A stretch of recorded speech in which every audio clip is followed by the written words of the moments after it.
from the Cajun capital of the world. I'm the average Lafayette, Louisiana kid. See, I'm back on my...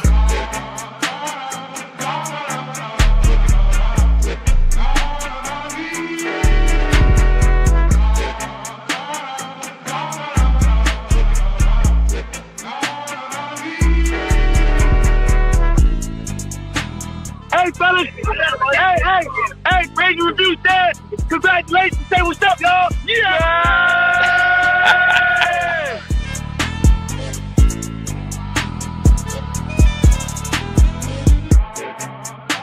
People that have courage don't have no extra gene. There's no difference in you. The difference is, are you going to sit down when it's time to stand up?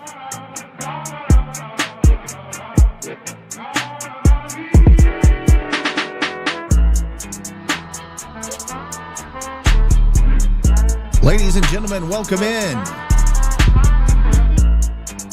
to another edition of Rage in Review. We got the boys in the house tonight. Heard it's raining in Lafayette. A little storm brewing, storm rolling through. What's up, guys? Yeah, the boys are here. We're ready to get going. I had to play that little pump up video before we got started. We all need something to cheer us up at this point, boys, because they ain't going so well in the football world right now. You know, we gotta start talking about volleyball and soccer, because thankfully those sports are doing pretty well right now. So we're gonna have to give them a shout out. Maybe not tonight, because I know we're pressed for time, but we definitely need to go into that in a couple of weeks, because we got to have something fun to cheer about. Before we get to the fun part, do want to send out thoughts and prayers to our friends over at App State, as well as UCF and the family of Sean Clark. Of course, Coach Clark passed away just a couple days ago, and just really hit the college football world hard. And from all indications, he was a stand-up guy and a wonderful human being. So thoughts and prayers out to App State, UCF, and Coach Clark's family. We'll get started in a second. We will go ahead and take a quick break to thank our sponsors, including the Yard Goat, where I think we're on tonight. If you're at the Yard Goat, you can go out there, have some brewskis, eat some food, and watch us on the patio on the big screens. But before we do all of that and get into the fun stuff, let's go ahead and thank our sponsors. We'd like to thank the following partners who make Rage in Review possible. Our title sponsor, the Best Stop Family Market, with locations in Katy and Baytown, Texas, Toledo Bend, Karen Crow, and of course the official location opened in 1986 in Scott. Visit the Best Stop and ask about the Rage in Review tailgate platters. Gulf Coast Bank, title sponsor of the Tailgate Show every Saturday, 3 hours before kickoff. Planet Radio 106.7, Lafayette Roofing, The Yard Goat, Yes Please Branding and Marketing, Old Time Grocery, Stride Safety Solutions, Eat Lafayette, brought to you by Lafayette Travel, Rage and Hydration, and Dr. Brett Venable at Recovery Chiromed. And we'd also like to thank our Patreon sponsors listed here. For only $2 a month, you too could have early access to uncut interviews before they air here on our shows. You also get an exclusive Patreon icon next to your name on Cajun Threads, the official message form for Rage in Review. If you are interested in joining as a Patreon, visit us at patreon.com/rageandreview. Thanks to all of our corporate and Patreon sponsors for making this show possible. Yes, once again, thanks to our sponsors. We see Phil Martin in the chat. He's hooking us up over at Yard Goat tonight, so thank him and all the other sponsors that we have. We're not going to spend too much time, boys and girls, on the EMU game, because let's be honest, there's not a whole lot that needs to be said that already has not been said, especially on the Gulf Coast Bank post-game show on Saturday night. It was not a happy time. So we're gonna touch on it a little bit, then we're gonna move on. But let's talk about Eastern Michigan. Of course, the Cajuns lose 34-31 by a last-second field goal. The effort seemed better, but the execution was worse, if that makes sense. I don't know how to put it. You didn't see guys quitting on routes, but you saw guys missing tackles, not following through on basic fundamental football. Poor tackling, Josh. We could talk about that, and I don't know if you have PFF stats on where we are in the country as far as tackling. And let's talk about that squib kick. I don't know in what world you squib kick the ball. I don't care what kind of squib.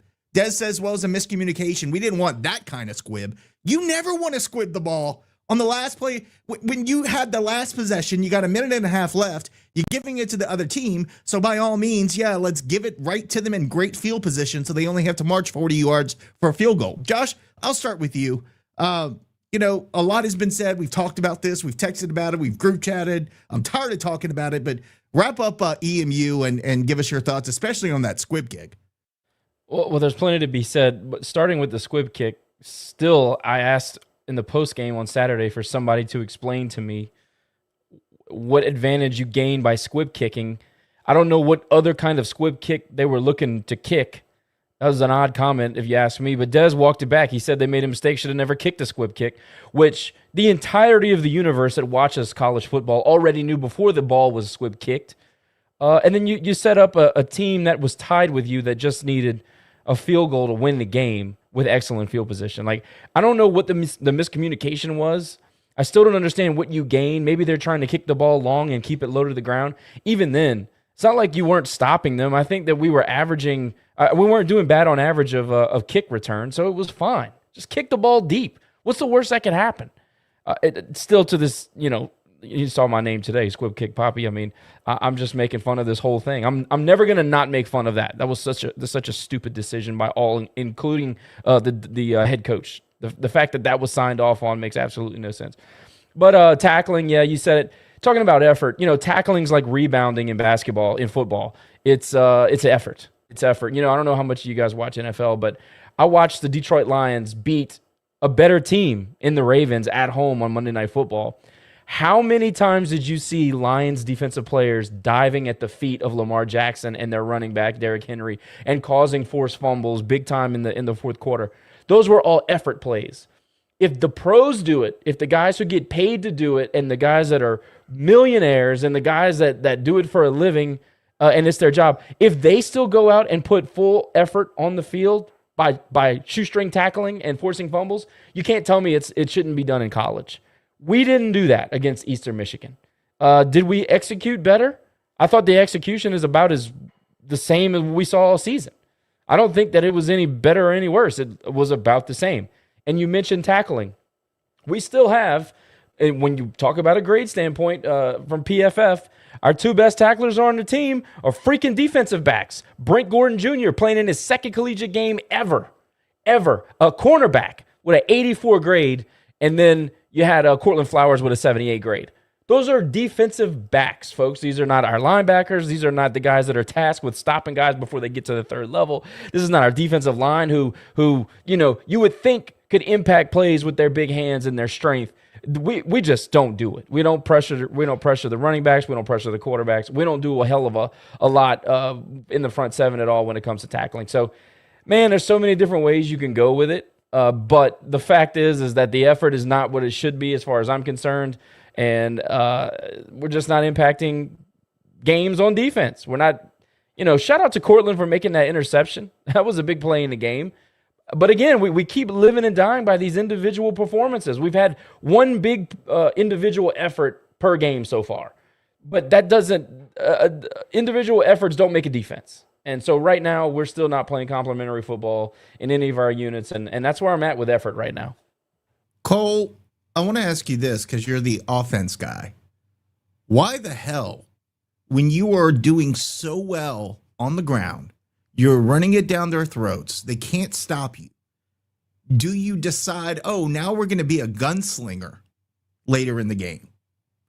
And I said it on postgame, or I said it maybe on the Marshall Thundering Herd podcast earlier this week, smartest man in the room syndrome. And that's what it seemed like with the squib. And that's what it seems like with this decision that, oh, well, now we have to pass the ball when it's clear and obvious to everyone watching the game, including the opposing announcers, that they can't stop the run.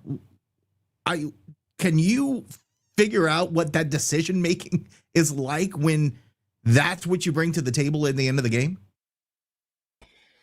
So to answer your question, earlier in the week, last week, there was Des did an interview, and he said, I'm going to basically, and I'm paraphrasing, but he said, I'm going to run this offense the way it needs to be ran for us to be able to win ball games down the road. And essentially, if you dissect what that means that he was going to always throw the ball because they had to get Daniel Bill comfortable enough to throw the ball going forward. And if you go back and listen to the post-game show, I said, look, and I was very sarcastic about it. I was clapping. I said, well, congratulations. You just let your freshman quarterback throw for 220 yards. Guess what? He threw it 35 times. But in the meantime, you allowed the clock to stop on all the incompletions. You did not control the clock. You did not keep Marshall's offense off the field. While you were running the football at a 6.7 yards per carry clip, you had 3 rushing touchdowns. Basically, the eye test told you, and y'all can confirm, I mean, every time we handed the ball off, there was huge holes. Eventually we were getting stopped at the line of scrimmage, but guess what? Those were even getting a yard or two when we were getting stopped. But overall, we were getting well within 6 to 8 yards of carry every time we handed the football off. And I have them in front of me, and I printed them out for a reason. Zylan Perry had 15 carries and Bill Davis had 11 carries. That is not enough carries for the two of the best running backs in this conference when you were going against the worst, not almost the worst, the worst rushing defense in D1 football was EMU. And by the way, and behind them, you got Blanco, who most teams would take as their number 1. Correct. So the point I'm getting at though, and I'm glad you brought up Blanco. If you combine all of those numbers, they combined for less than 30 yards, for less than 30 carries altogether. All 3 of them. That's ridiculous. And going back to specifically the big 2, Zylan Perry had 15 carries for 110 and 2 touchdowns. His long was 30, and he was averaging 7.3. He was averaging 7.3 a carry. You know who had more than him? EMU's running back. There is nobody on the field that should have had more carries and more rushing yards than Zylan Perry, unless his name was Bill Davis. And you let EMU's running back run for more than both of you guys. Just because, and I'm going to go back to it, just because you wanted to make a point that, well, we need to run this offense this way because if we don't do it this way, we're not going to win games down the road. Well, guess what? You just lost a game to a D1 football team that was on paper worse than you, which is hard to do right now. But that's neither here nor there, Nick. I'm gonna say something very quickly because y'all have been giving me a hard time about it. You know, we've been talking about must wins and when is it time to consider this a must win. Boys, look me in my eyes. It's conference time. This is a conference game. I know that Marshall's in the East. It does not matter. Look at me. This is a must win football game. If you lose this game to Marshall, who is arguably, other than us, a bottom 3 team in this conference, there's nowhere to go but up. And I don't know if up's on the table because to Josh's point, the execution has not been here all year long. Look, round of applause to Daniel Bill. I'm glad that you were able to throw over 200 yards. Those 2 interceptions, though, were really ugly. But let's wash away the bad. I'll give you the good. I'm glad that you were able to really sit and throw for once and get over 100 yards because that was the biggest monkey that needed to get off of our back. So I'm thrilled.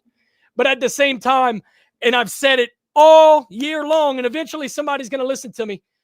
These 2 running backs we got in the backfield are our best 2 players. It's time that we start playing football to our personnel and quit gambling with this play calling. The only way we will win football games this season is by running the damn ball, point blank, period. You control the run game. You control the line of scrimmage. You control the clock. You keep other offenses off the field, and you play keep away football. That's how we're going to win games going forward. I'm sorry for taking up so much time. All good. Lane, real quick, anything? I don't know if you got to watch a lot of the game because I know you were on the road and doing other things. Do you have any comments to wrap up EMU? So I saw the first drive of the game. I was like, great, we're going to run all over them. We'll blow them out, whatever. And then midway through, I was like, okay, this is kind of close, surprisingly. But I saw that they were running all over us, and I'm like, why are we not able to stop the freaking run? We've struggled with that all year, even against freaking McNeese.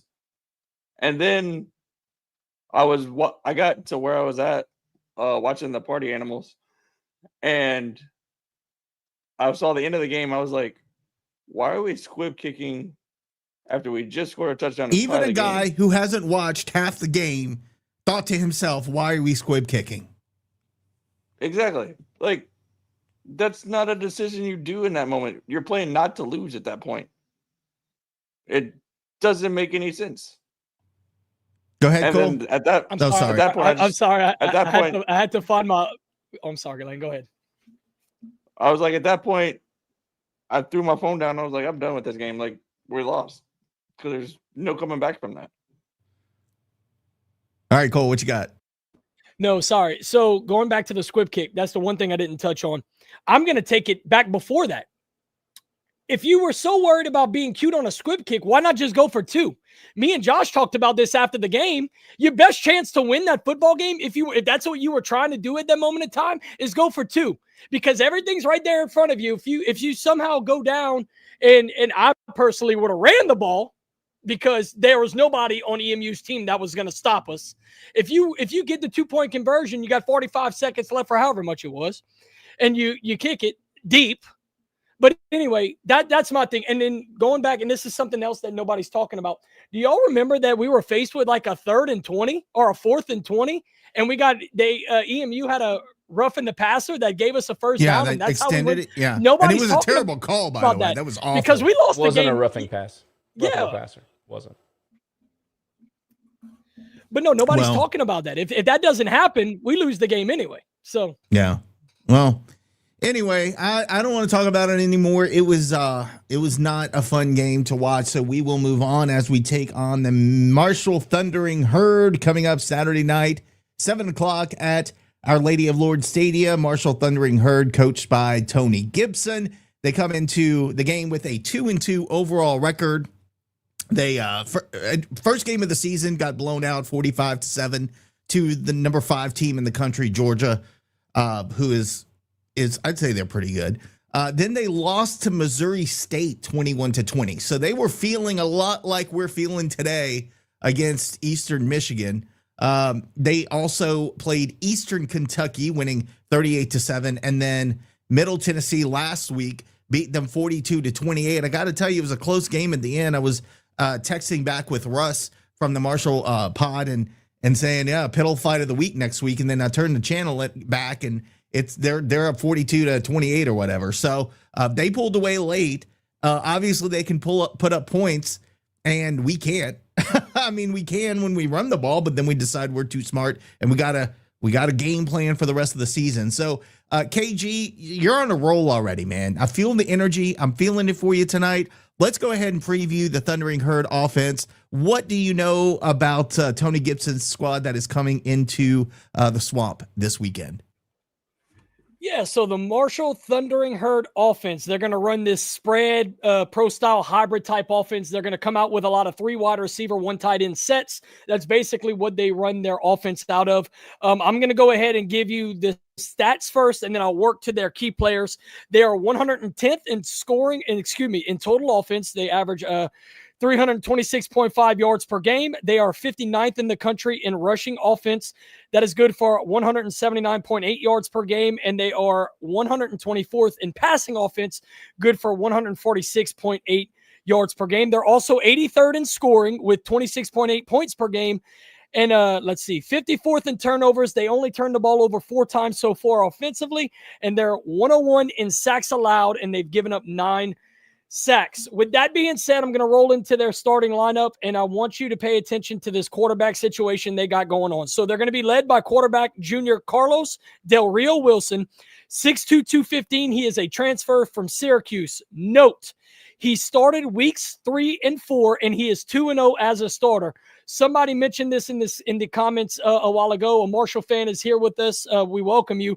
But they mentioned ever since week 3, it's been a completely different team, and that is because they decided to make a quarterback change. They went from 0-2 to 2-0 with Carlos Del Rio Wilson. Statistically, he has a 79% completion percentage, 379 yards passing, 6 touchdowns, no interceptions. He also leads the team with 29 carries, good for 84 yards and 2 touchdowns, which is time for the team lead on the ground. So this is a guy that is not only efficient throwing the football, he's also efficient with his feet. Like he's the definition of a dual threat. He's gonna beat you in whatever way he has to do to beat you. And clearly, since they put him on the football field, all he's done is not turn the ball over and win football games. They are a completely different football team, as I've already said. It's very hard to gauge what the true Marshall is because since he's been on the field, this is not the Marshall that lost to Missouri State. It's the Marshall that just beat Middle Tennessee, who is a respectable D1 football team. Anyway, I'm gonna keep going. Running back 1, junior Michael Allen.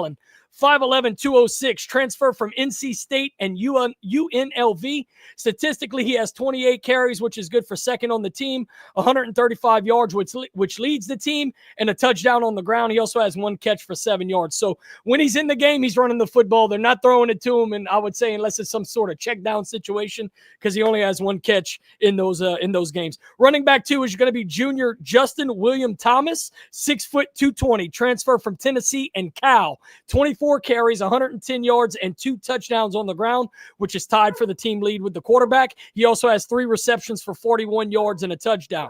Running back 3, they do have 3 running backs that are strong enough to carry the football on this team.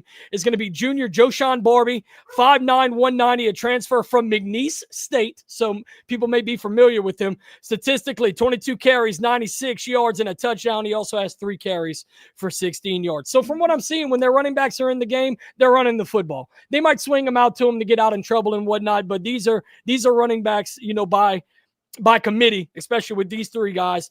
They all have over 20 carries on the season, and they're all more than capable. When they go to the air, it's going to be wide receiver 1, senior DeMarcus Lacey, 6 foot 190, transfer from North Alabama and Jack State. Statistically, 10 receptions, which leads the team, 129 yards, which also leads the team, and a touchdown. He also has 4 carries for 49 yards, which they get him in some pop pass situations, some speed sweep situations. So they do find other ways to get him the football other than just throwing it to him. Wide receiver 2 is going to be sophomore Xavier Turner Bradshaw, 5'10", 180, a transfer from Virginia Tech, 7 catches, 102 yards, and he also has 2 carries for negative 19 yards. So I don't know how much they're going to try to speed sweep with him because it seems like every time they give it to him, my man loses about 10 yards a pop. But this is the last thing I'm going to say, and I always seem to turn it over to the tight end when I break these teams down.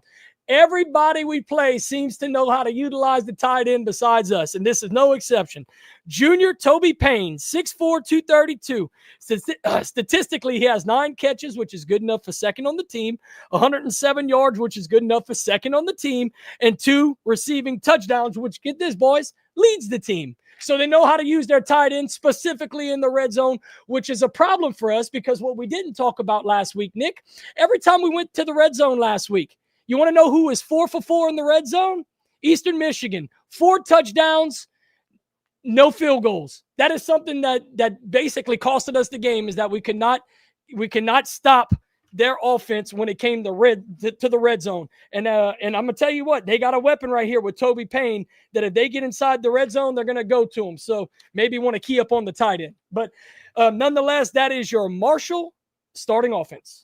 I'll tell you what concerns me about Marshall is they were 7 for 12 on 3rd down last week.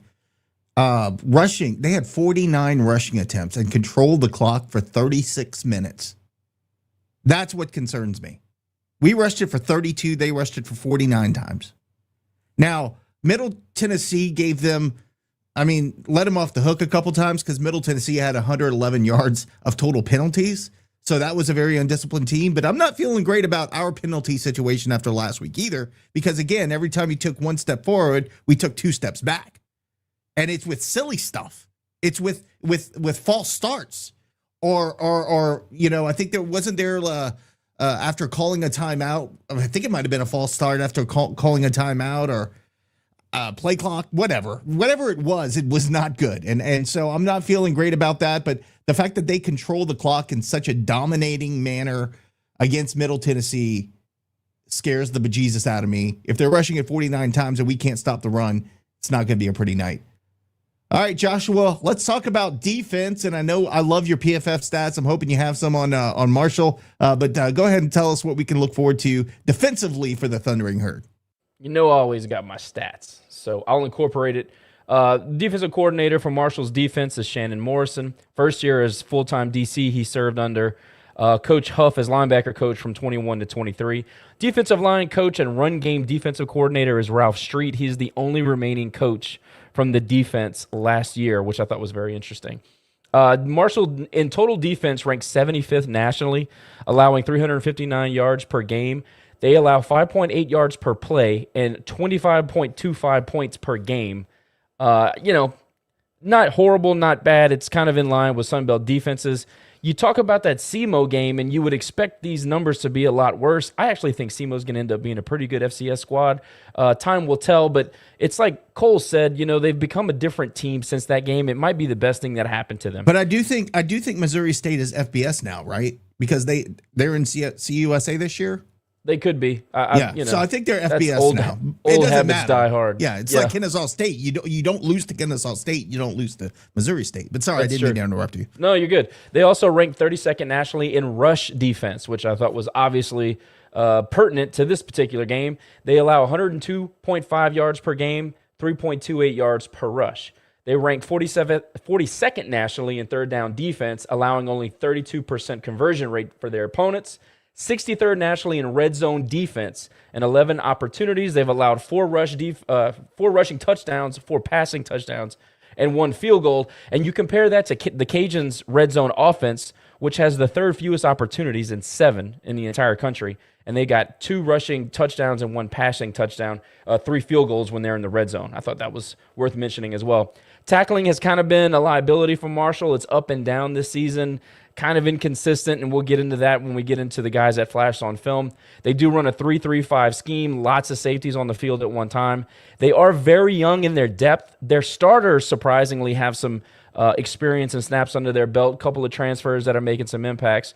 But they are, when you look at what they have from raw talent standpoint, it looks good, just not a lot of snaps from a depth standpoint. They're quick, but they're kind of small for the defense that they run. They are very deep at linebacker and defensive back, again, from that talent standpoint. Last week against Middle Tennessee, Marshall defense allowed 0 points in the fourth quarter. They allowed 14 total first downs, 10 passing, 1 rushing, 3 by penalty. Total net rushing yards allowed 74. 102 gained on 15 attempts for a 4.9 yard per carry average. They did allow that touchdown. Total net pass yards allowed 299. 19 of 33 attempts, 2 touchdowns, did throw an interception. That's 9 yards per attempt and 15.7 yards per completion. Ripping off big plays in the pass game. Marshall's allowing that to happen. They do key in on the run. Time of possession, Nick, like you mentioned, Marshall had the ball for 36 minutes and 47 seconds compared to Middle's 23-13. So Marshall defense just getting off the field repeatedly. Marshall had 3 sacks last week. They allowed Middle Tennessee 3 for 3 in the red zone with 2 touchdowns and a field goal. Marshall allowed Middle Tennessee to be only 3 for 10 on third down and 0 for 1 on fourth down conversions. Some interesting stats in the red zone. In the end, you got to keep guys from scoring. It's kind of one of those things. We don't get down in the red zone very often, but when we do, Marshall's going to be kind of stout. Standouts on the game film, Cam Smith, free safety. He's a senior. You're going to hear this a lot. A lot of seniors, a lot of juniors in that back end. 6'2", 196. Relative to the amount of snaps, he's the highest graded Marshall defender against Middle Tennessee, and overall actually has some pretty nice grades for the season. He's a 60 overall for PFF, but his run defense is 77 and his pass rush is 67. Not bad for a strong safety that's helping out in run defense. His tackling also, like many other Marshall defenders, been a little inconsistent. That's probably going to be his bugaboo if he does make mistakes on the field. And his biggest liability, I'll tell you this, cover grade has been a little bit rough. He's been targeted 15 times, 11 receptions for 227 yards, 20.6 yards per reception, 128 yards after the catch. Kind of bad. He's given up 2 touchdowns, and he's got 2 PI penalties. Last week against Middle Tennessee, no more state. Can't say that anymore. Sorry about that. Shout out to a lot of friends over there in Middle Tennessee. 4 total tackles, 1 tackle for loss, had a sack, 2 pass breakups. So Cam Smith doing work in the box and a little bit in coverage, even though he is somewhat of a liability. JaVale Gilmore, will side linebacker, a junior, 6'4", 220, safety linebacker hybrid. Think about our star Jack Backer type guy. He's a transfer from Mississippi State. He is old, like you said, redshirt junior. Had his best game of the season against Middle Tennessee, and he had the most amount of snaps he's seen from Marshall in the Middle Tennessee game. PFF grade of 67 overall for the season, 68 in run defense, 62 in coverage. Last week against Middle, 5 total tackles, a TFL, and a pass breakup. He flashed on the screen. Every time he was in the game, he was impacting the game in some way. Stat sheet doesn't necessarily tell the tale. On the defensive line, and listen, the thing about the defensive line is they run 10 deep.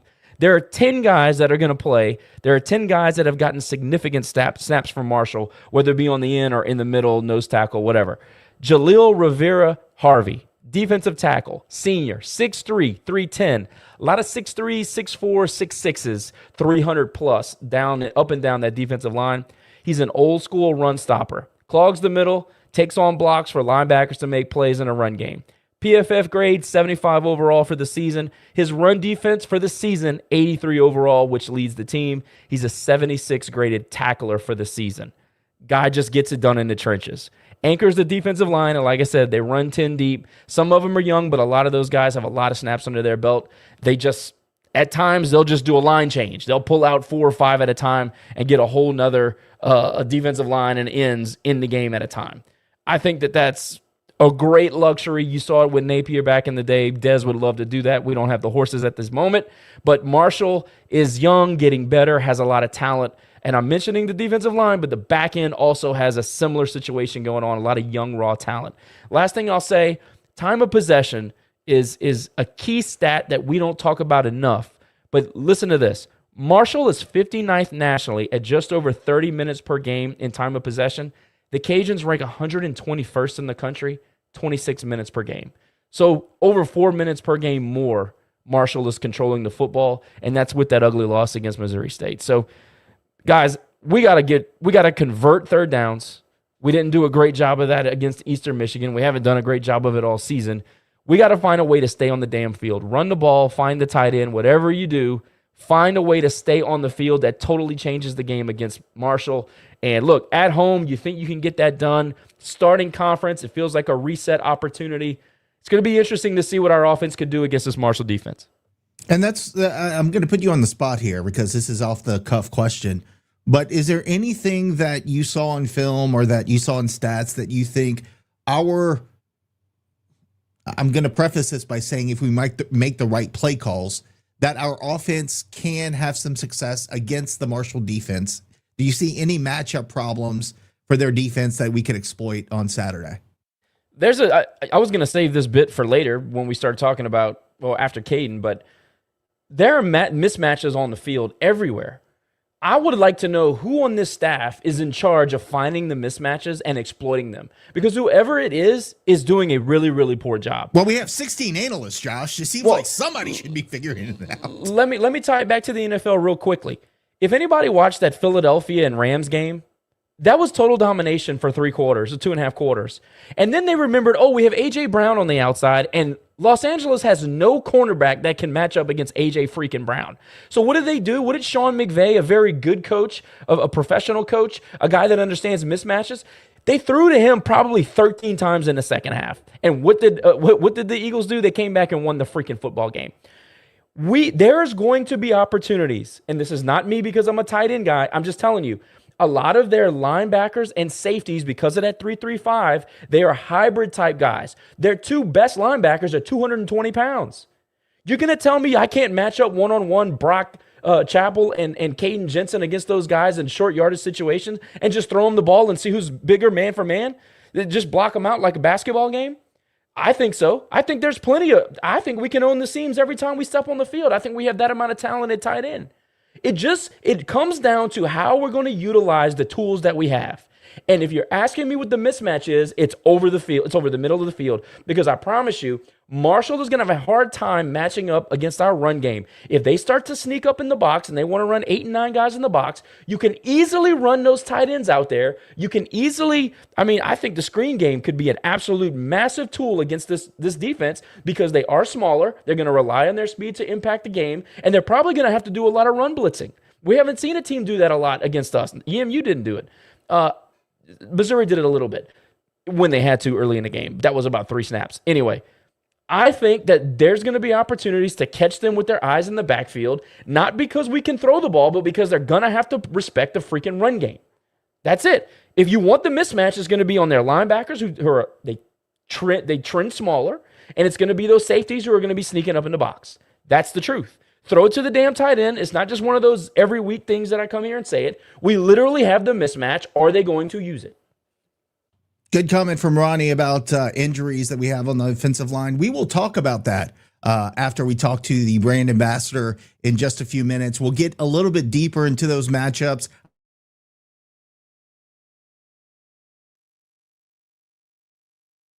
Nick froze for y'all.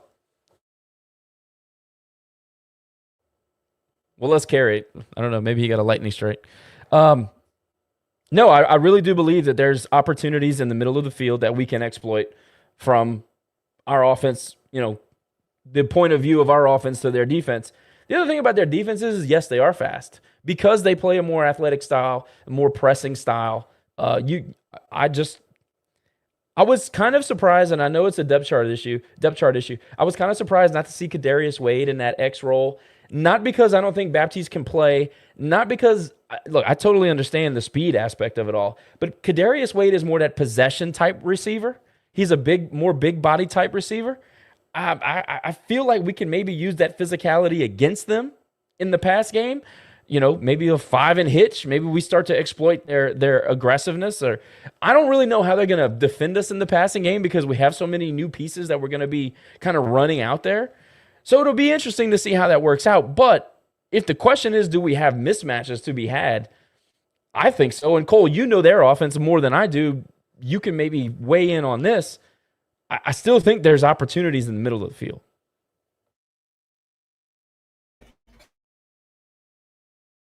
Yeah, for sure. I don't know what's going on with my mute button tonight, guys, so apologies there. But no, there are mismatches for sure.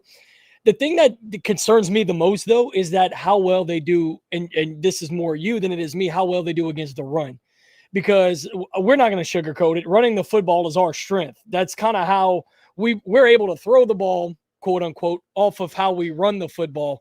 And if all they're going to do all night is stack the box and make us beat them with our arm, one, I don't know if we have the offensive linemen to hold up. And two, I don't know if we have the wide receivers to hold up. I don't know. I think it's a mismatch on our end more than it is for them. I know that you see a lot of matches that you think we could take advantage of, mostly the tight ends. But to be fair, we're yelling that we have mismatches with our tight ends every week, and we pretty much refuse to use them other than this week whenever we threw it to Brock Chappell a handful of times, Caden a handful of times. I don't know, man. I think the mismatches are more in Marshall's favor this week than they are in our favor, and it's because of the depletion that we have on the offensive line and the wide receivers. Now, here's what I hope. I hope with all of these young wide receivers getting a chance, especially Landon Baptiste, who's going to be the number 1 this week, especially on the depth chart. I hope for, one of them gets a wild hair up their butt and we just play on fire.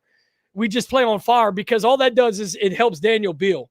Daniel had I'm going to keep calling it a good game because in terms of yards, it was. He's never had any kind of game like that. I want to say all of his starts up to this point have been under 100 yards passing, except for last week when he got to 220. So if that's something you can build on, although he threw for 2 picks.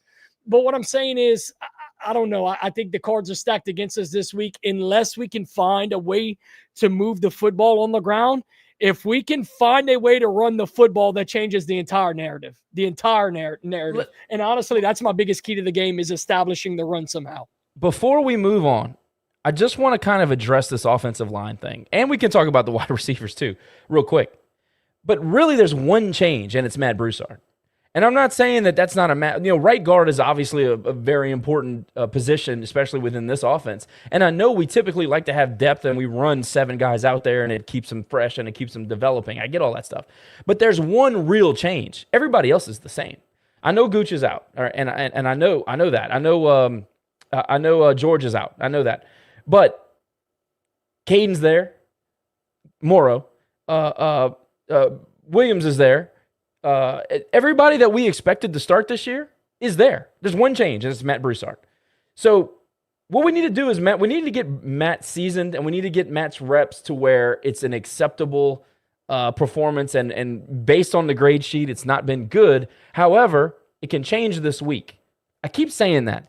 This is an opportunity to hit the reset button, but I just don't want to overplay this offensive line. Look, you're going to hear it in Lafayette media. You're going to hear it from the coaches. You're going to hear it from everybody who wants to build in excuses just in case things don't go well. The fact of the matter is that we have one change on the offensive line from what was expected to start the season. The other thing is that I know Samson's out, and I know Rob's out. And shout out to Rob. I hope he's doing well. I hope he's watching today. But the wide receiver room hasn't done well.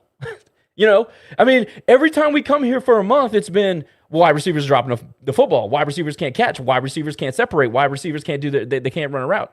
Well, now we got some fresh blood in there. We got some guys that have an opportunity to make a name for themselves.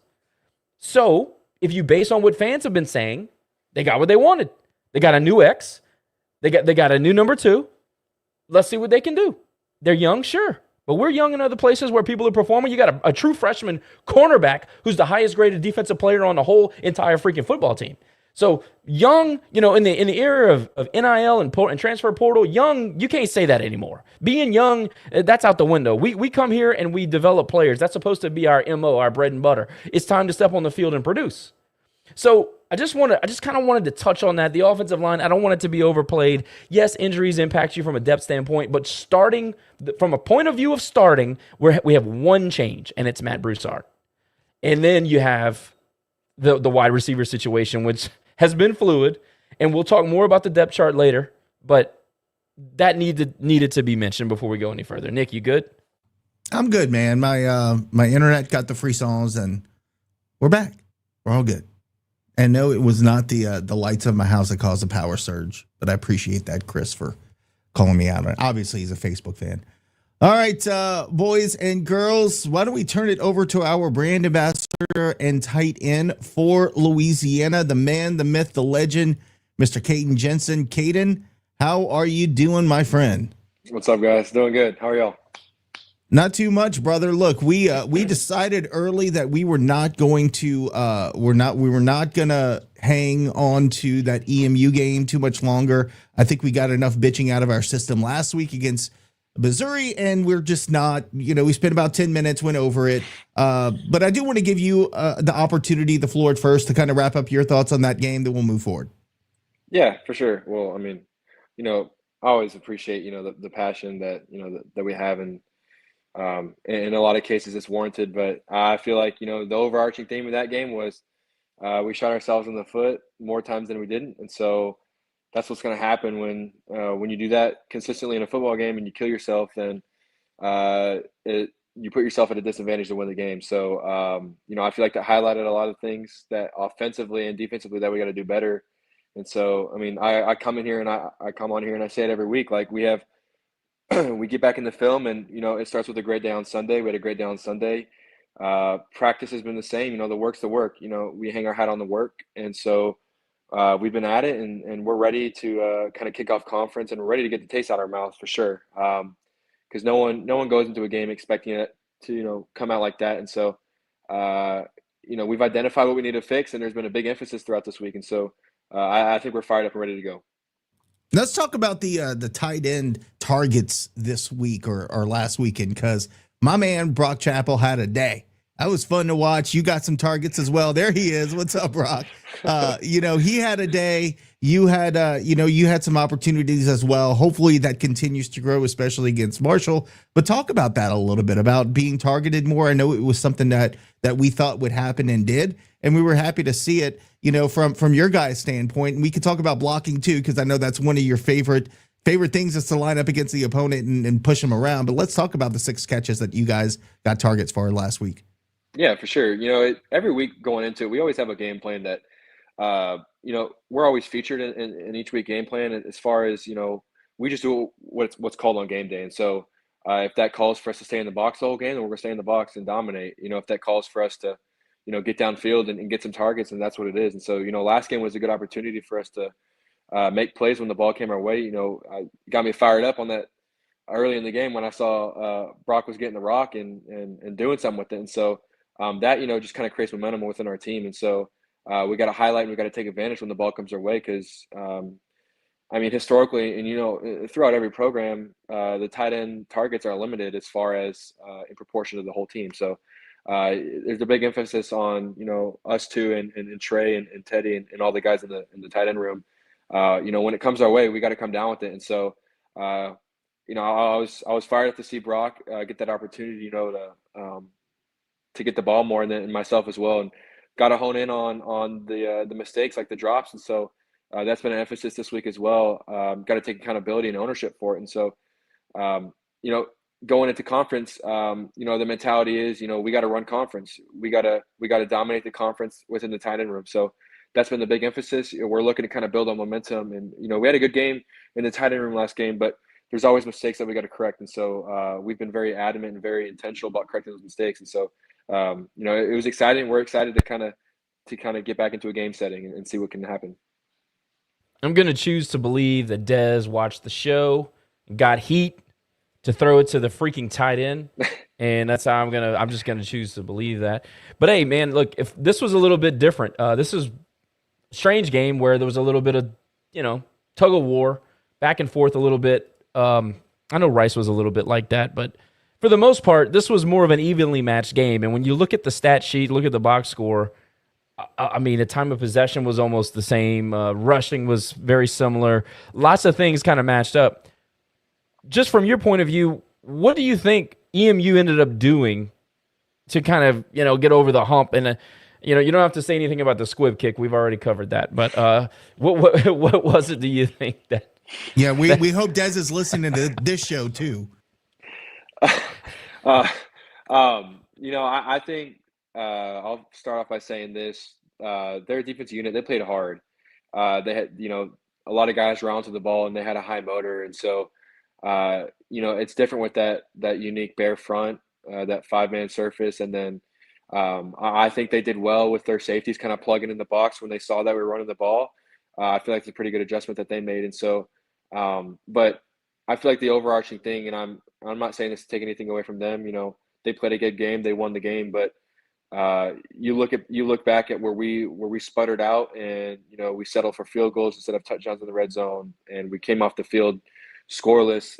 It all started from mistakes that were self-caused. And so, and at the end of the day, they took advantage of that. And so, we could have had a false start, got backed up, and drove back down the field, but that didn't happen. So I feel like, they did a good job at taking advantage of those mistakes that we made. And so, that just highlights that, the room for error is small. We can't shoot ourselves in the foot in any game. And so any good team's going to take advantage of those mistakes. And so that's kind of been the focal point. And I'd say that's kind of, that's what they did good. That's what they did good last game. Caden, so the first couple of years Dez was here, was like, for whatever reason, we averaged like 12 penalties a game, and it would drive us all insane. And we would always have these conversations is, how does a team improve discipline? How does a team improve how they get set pre-snap? Who knows what, as far as like what the signal is or what the call is or whatever, what the snap count is, all those things that you all have to know before pre-snap, before the snap. What do you think from your point of view, what can we do to fix these penalties? Because it feels like anytime we get these penalties, it is in one of the most important moments of the game. And I know y'all are feeling that. So what do we have to do, and how do we fix that? And do you feel like that's a player issue? Do you feel like that's you guys, it's on you to say, hey, like we have to take responsibility for this and fix it as a group? Is that kind of the feeling? No, for sure. You just hit it right there. It's definitely an accountability issue as far as, penalties like that is just a moment of lost focus and a lack of discipline. sure, there's some ticky-tacky penalties out there, but at the end of the day, that a ref sees what they're going to see and they're going to call it. So we got to control what we can control, and stuff like that is completely controllable. And so it starts throughout the week. I'll kind of touch into this week. There's been a big emphasis with guys kind of stepping up and being vocal aspects on the team as far as calling guys out when stuff like that happens. And so it starts on a Sunday and it continues to Tuesday, Wednesday, Thursday, and Friday. It's an emphasis on small stuff to where we can't accept negative plays, or we can't accept penalties throughout practice. Like, it's practice, right? There's no referees out there, but when that stuff kind of goes on. And so the time for letting that stuff slide, I mean, not that it was allowed before, but maybe it was kind of looked over. And so the time for that is over. And so I feel like that's a big step that we've taken throughout this week, is that we've addressed the issue on a player standpoint, and so it's been addressed. And so now guys are now more intentional about it, and we're stepping up. There's more leaders that are stepping up, kind of leading this team in the direction they need to go. Because at the end of the day, all we need is a spark, and we're not going to get a spark if we're shooting ourselves in the foot. So to kind of answer that question, I feel like it kind of starts throughout the week, and we've been focusing on it very intensely. So. Do the position coaches kind of look at these penalties differently? Like, for example, you get a PI, you get a hold, something like that. It's like a penalty of passion, right? You're in the throes of the play. You're out there, you're battling, you're fighting, whatever. Is that considered, maybe different than a pre-snap, a personal foul, stuff like that? When they're counseling you guys on these penalties, how do they? Am I close on that? Like, passions, penalty passions, whatever. Is it?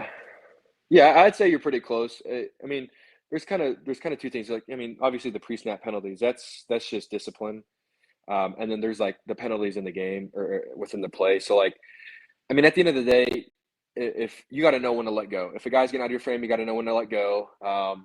And some of them are ticky-tacky. You go back in the film, and my boy Coop had a chop block in which he got knocked off a double team and kind of fell into the guy. So, like, stuff. It was a like horrible call, by the way. Right. If we can't stop their judgment from calling what they call, and we got to live and we got to die by it. But at the end of the day, it's stuff like that you got to kind of be smart about and think. And the coaches are never going to get mad at a high effort penalty, as far as if it's ticky tacky. And this goes for game changers as well. We had a few on game changers that were kind of ticky tacky, as far as guys just like getting off blocks and being violent. Like, that's different than a pre-snap penalty, a false start, or a flinching or something like that. So that's kind of been the big emphasis, as far as controlling what we can control on those pre-snap penalties, and then being smarter in the second half of the play. We do a great job to the point of attack, but we just got to know when a guy's going to get in their secondary moves, and so we got to be able to let go. Caden, I got to tell you this, man. I know I already told you last week. Anytime I see you and Brock get the football, I'm like a kid in a freaking candy store, bro. Like, I think I want to jump through the TV. I'm so excited. But no, man. So I'm going to turn the page to Marshall. Conference is starting. So with that being said, are y'all using this game against Marshall with conference starting, getting back home after a 2-week, getaway? Are y'all using that kind of like as a reset, like, the real season starting at this point? For sure. I think there's a big emphasis on, like, I mean, we've said it before. Like, everything that we want is still in front of us. And so this is a moment to where we got to start out with a clean slate. And I mean, regardless, in the past, the motto's always been going 1-0 each week. And so at this point, we got to scratch and claw, and we got to find a way to win. If it looks pretty, great, and we win, it's great. If it doesn't look pretty, we still got to find a way to win. So that's kind of been the mentality, as far as there's still no panic. We got everything that we want in front of us. And so we just got to take control and take over and go and take it. So this one's going to be a little off script, but I do want to ask this question. With, the top 2 wide receivers out this week, you and Brock are going to have to step up in a big way. Are y'all ready to embrace that workload and really, let Daniel get comfortable in the passing game? He did have success last week with those 220 passing yards. Are y'all ready to take that next step? And because y'all are the most veteran receivers on this team at this point, is what I'm getting at. For sure. Yeah, for sure. And that's been a big focal point within our room, as far as, when the needle is moved more towards the tight ends, like, the intensity goes up and the focus goes up. And so it's always been the same mission, do what we can for the team. And if that calls for, we got to get 5 yards, and we got to get 5 yards on an out route or something like that. So, and it's always been about making Daniel comfortable and getting him in a groove. And so within the game when the ball sprout out, when it finds us, we got to come down with it. We talked earlier in the season about revenge games, and Rice was the one that we talked about. And like you said, there I don't know if there are any guys still on the team that were on that team that lost to Rice a few years ago, but this Marshall team, you look back to last season, and they beat us at home for the championship. And there was a lot against us, kind of like there is now. A lot of injuries. We got the quarterback that's injured. It feels very similar, but does it feel different to you guys? Is this a revenge game to you and to the others that played last year, or is this business as usual? Because like I said, Rice, you guys that really wasn't a revenge game because not many of you played. But I guess I'm asking, is this a revenge game, or is the revenge game against the Southern Miss Thundering Herd because Huff and the rest of the players left? I don't know. Just how are you guys looking at it? I'd say we're looking at this as, it sounds kind of, I guess, cliche to say, but, every game at this point is a revenge game for us because we're, to their credit, we're looked down upon as far as right now where we're at in the season. And so it's not a sense that we got something to prove for other people, but it's mainly we got a lot to prove to ourselves, and we got a lot to prove to our offense, to our defense, to our special teams.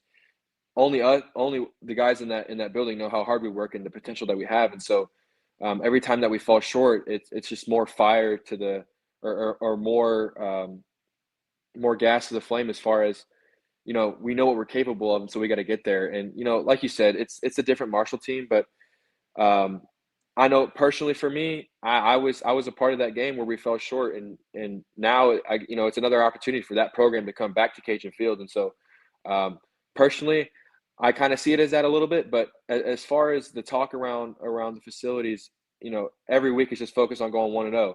And so if you need extra motivation to want to beat a team, then I think that we got bigger problems. They can line up anyone out there, and we got to still have the drive to kick their ass. So, speaking of kicking some ass, what I know you say we're a good practice team, and that's great. Was there something this week that maybe was different than last week, maybe was different from the week before, that stuck out with you? Maybe extra nastiness somewhere, maybe something that flashed on film that you thought, that's different. Anything that you can think of that was just different this week? Yeah, I kind of touched on it earlier, but I'll emphasize it more. We had guys in different roles step up, with injuries. And so I feel like on film, we've seen a lot of out of different guys that we haven't seen before just because of the depth chart. And so, when those guys get called up, they've been performing well throughout practice, but, you can't just have one good day. You got to stack days. And so another big thing too is we have a lot of guys step up, and this week has been really a lot of accountability through the players. And so I kind of touched on it earlier. We're at a point now where if it's not the standard, the standard's high. And if a certain play or certain rep or a certain attitude by a player isn't the standard, then you're going to get called out on the field. And so that's something that's been kind of going on this week. And so, and the great thing is the guys are responding. We're all responding in the correct way. It hasn't been guys feeling like it's been personal attacks. It's yes, sir, like coach me, coach. Let me get better for you, sort of thing. And so I feel like throughout this week, a lot of guys have been playing for each other. And then so, in the interior too, with a few guys moving around in different positions, I feel like the level of play has been more nasty as far as we know what we're going to have to do to bring it to Marshall's front line. And so it's a good challenge, I feel. And if everyone knows that we're going to run the ball, then great. They still got to stop it, And so I feel like that's kind of been the theme throughout this week is a lot of guys have been stepping up and holding each other accountable. And so the bar just gets raised every day. And so on game day, you're going to fall to the level of your training. You're not going to rise to any occasion. It's always falling to the level of your training. So we've been training at a high level with high intensity. And so we've been creating these environments throughout practice where it's not just a period of 7-on-7. It's not just a fringe period. This is a game period. These are game reps. And you got to create that mental environment in your mind where this is games on the line. I got to get this. And so you can kind of feel it and you see it and you hear it through the talk of the team. And so I'm excited to see it kind of translate to Saturday. But I feel like we've been doing that very well this week. When you get a bunch of dudes playing for each other, playing for the guy to their left and their right, you got a team. And For so sure. that's awesome to hear. Talking about film, what did you see from the offensive line that was positive? I'm trying to rally the troops and start focusing on the positive of a 0-0 conference record. So, in the spirit of moving forward, what did you see on film that stood out to you about this offensive line in that performance against Eastern Michigan? For sure. I'll say the effort. The effort's never really been an issue, in my opinion, from my perspective, watching the film. But I feel like against Eastern Michigan, there was really no quit. No matter the situation, it was line the ball up and let's go. And so I feel like that's when we're at our best in that unit, as far as when we control control the tempo and we control the environment. And so I was proud of that group, and the communication's been on a high level.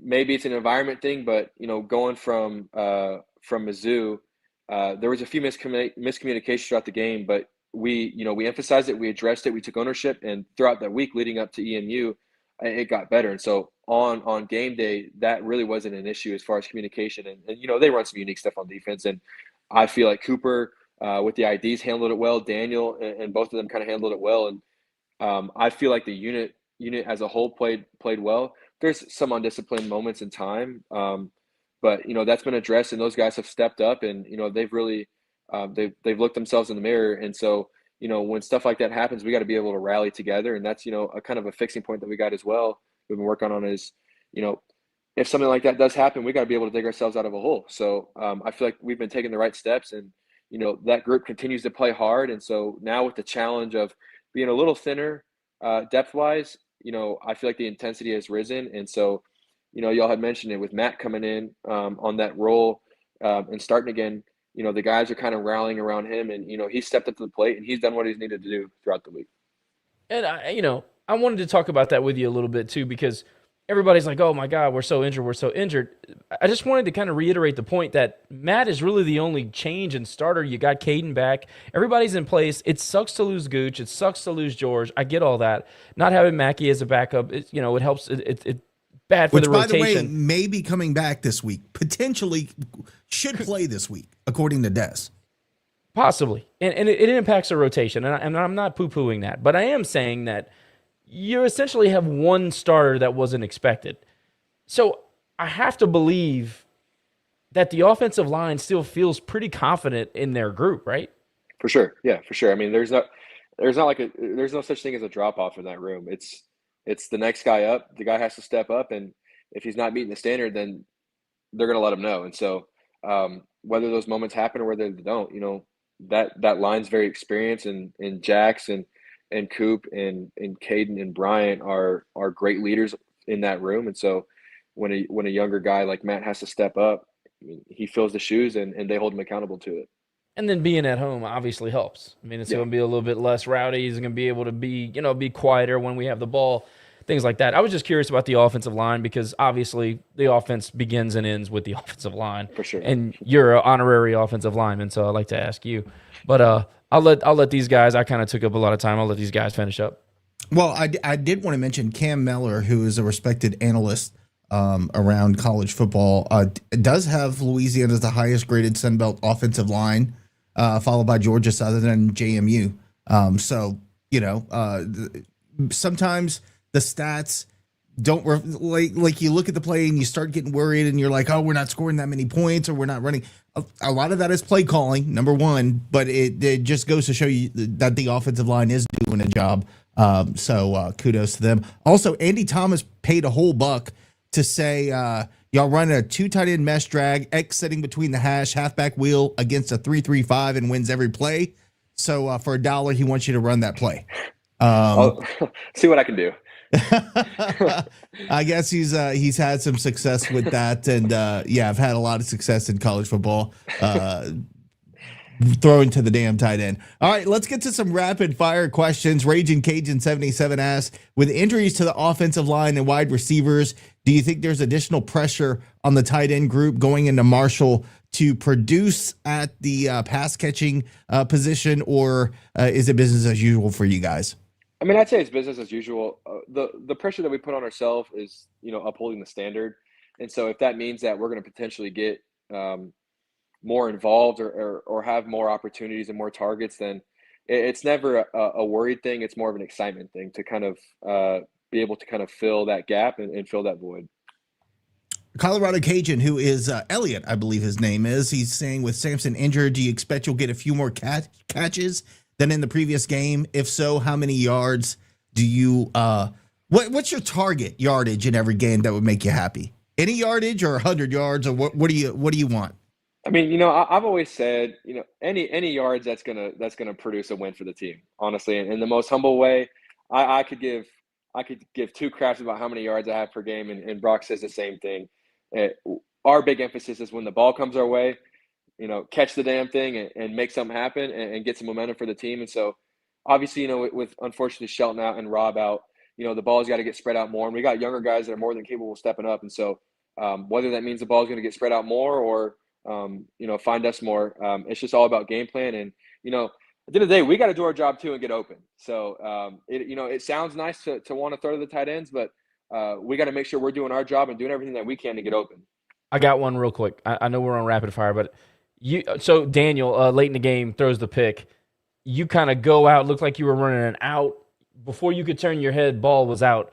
Was that a miscommunication between you all? Did he just get pressured and had to release the football? You do remember what I'm talking about? I see you smiling, so you know exactly what I'm talking about. Yeah, no, Brock gave me a little smirk. Yeah, no, that play was 100% on me.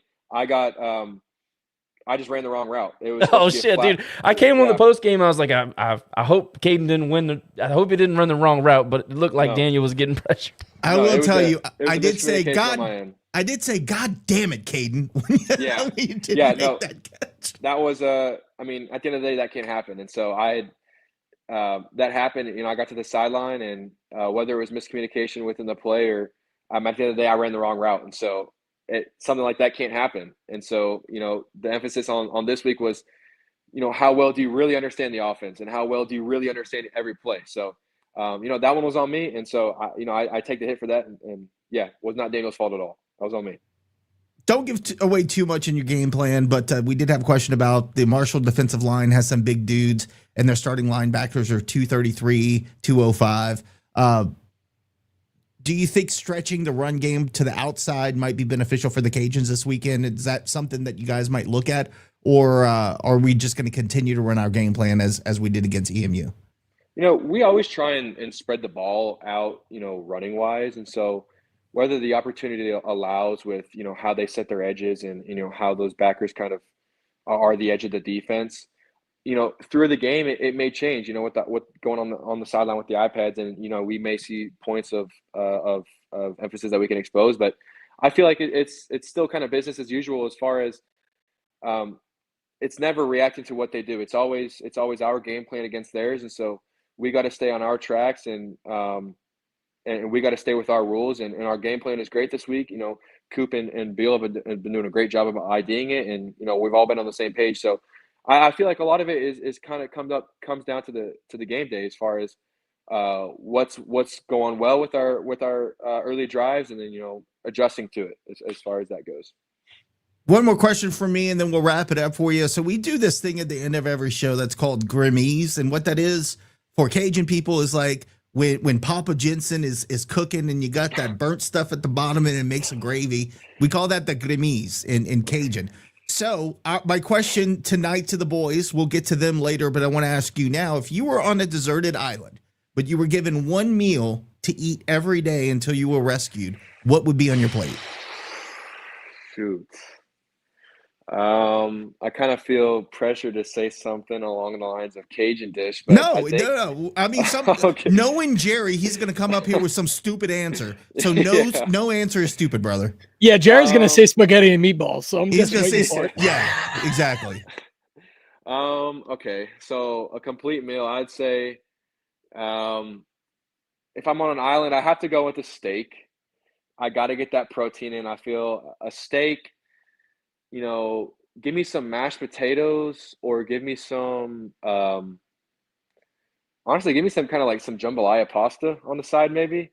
Throw some meat in there. And then for dessert, let me put y'all on game real quick. Okay. When y'all go to Albertsons in the dessert section, Brock knows what I'm talking about too. They have the pre-made cheesecake parfaits. Cheesecake parfait from Albertsons. It's going to be the best dessert you've had in your life. So I'm going to top it off with a cheesecake parfait. The ladies in the bakery cut up back there. That's the truth.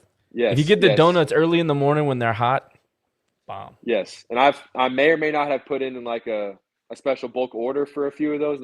They might be in the fridge out there, but that's nor here or there. But they're pretty good. Ever since I moved to Texas, HEB, I refuse to go anywhere else. So I don't know what you're talking about, but maybe I'll go check it out this weekend. I'm happy we're getting a Buc-ee's here in Lafayette. That's pretty big. Well, there you go. That's exciting. There.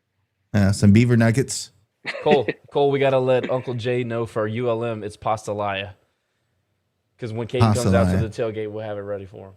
We're going to make that comedian dude. What's his name? There's a comedian that doesn't like pastalaya. He's very much against it. It's DJ Rhett. DJ Rhett. DJ Rhett. He does all the dubs. All right, Caden. Well, we appreciate you, man. Thank you for taking the time to come on. Give Brock our love and ask him what his favorite meal will be, and y'all can fight about that tonight. But appreciate you coming on as always, and look forward to getting a dub this weekend. Yeah, for sure. Thank y'all guys. See y'all on Saturday. Be good. Thanks, brother. Caden Jensen, Louisiana tight end and brand ambassador for Rage and Review. Always fun to have him on the show. Interesting. Actually, steak is a pretty good choice for his meal on a deserted island. And we talked a little bit about injuries, and Josh, you said offensive line, not really injured, when you really think about it.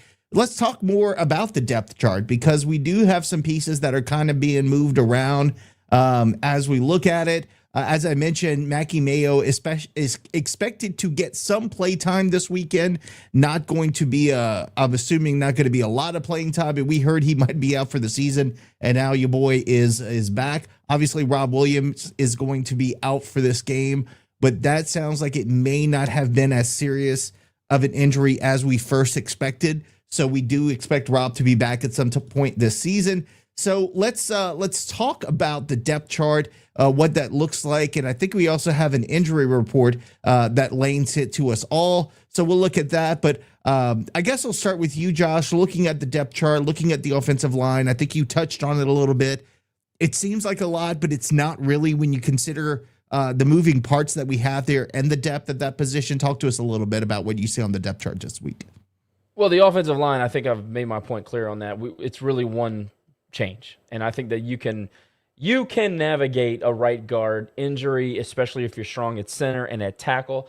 I think we're strong at center, and I think Jackson's going to have to step up a little bit. I'll just put it that way.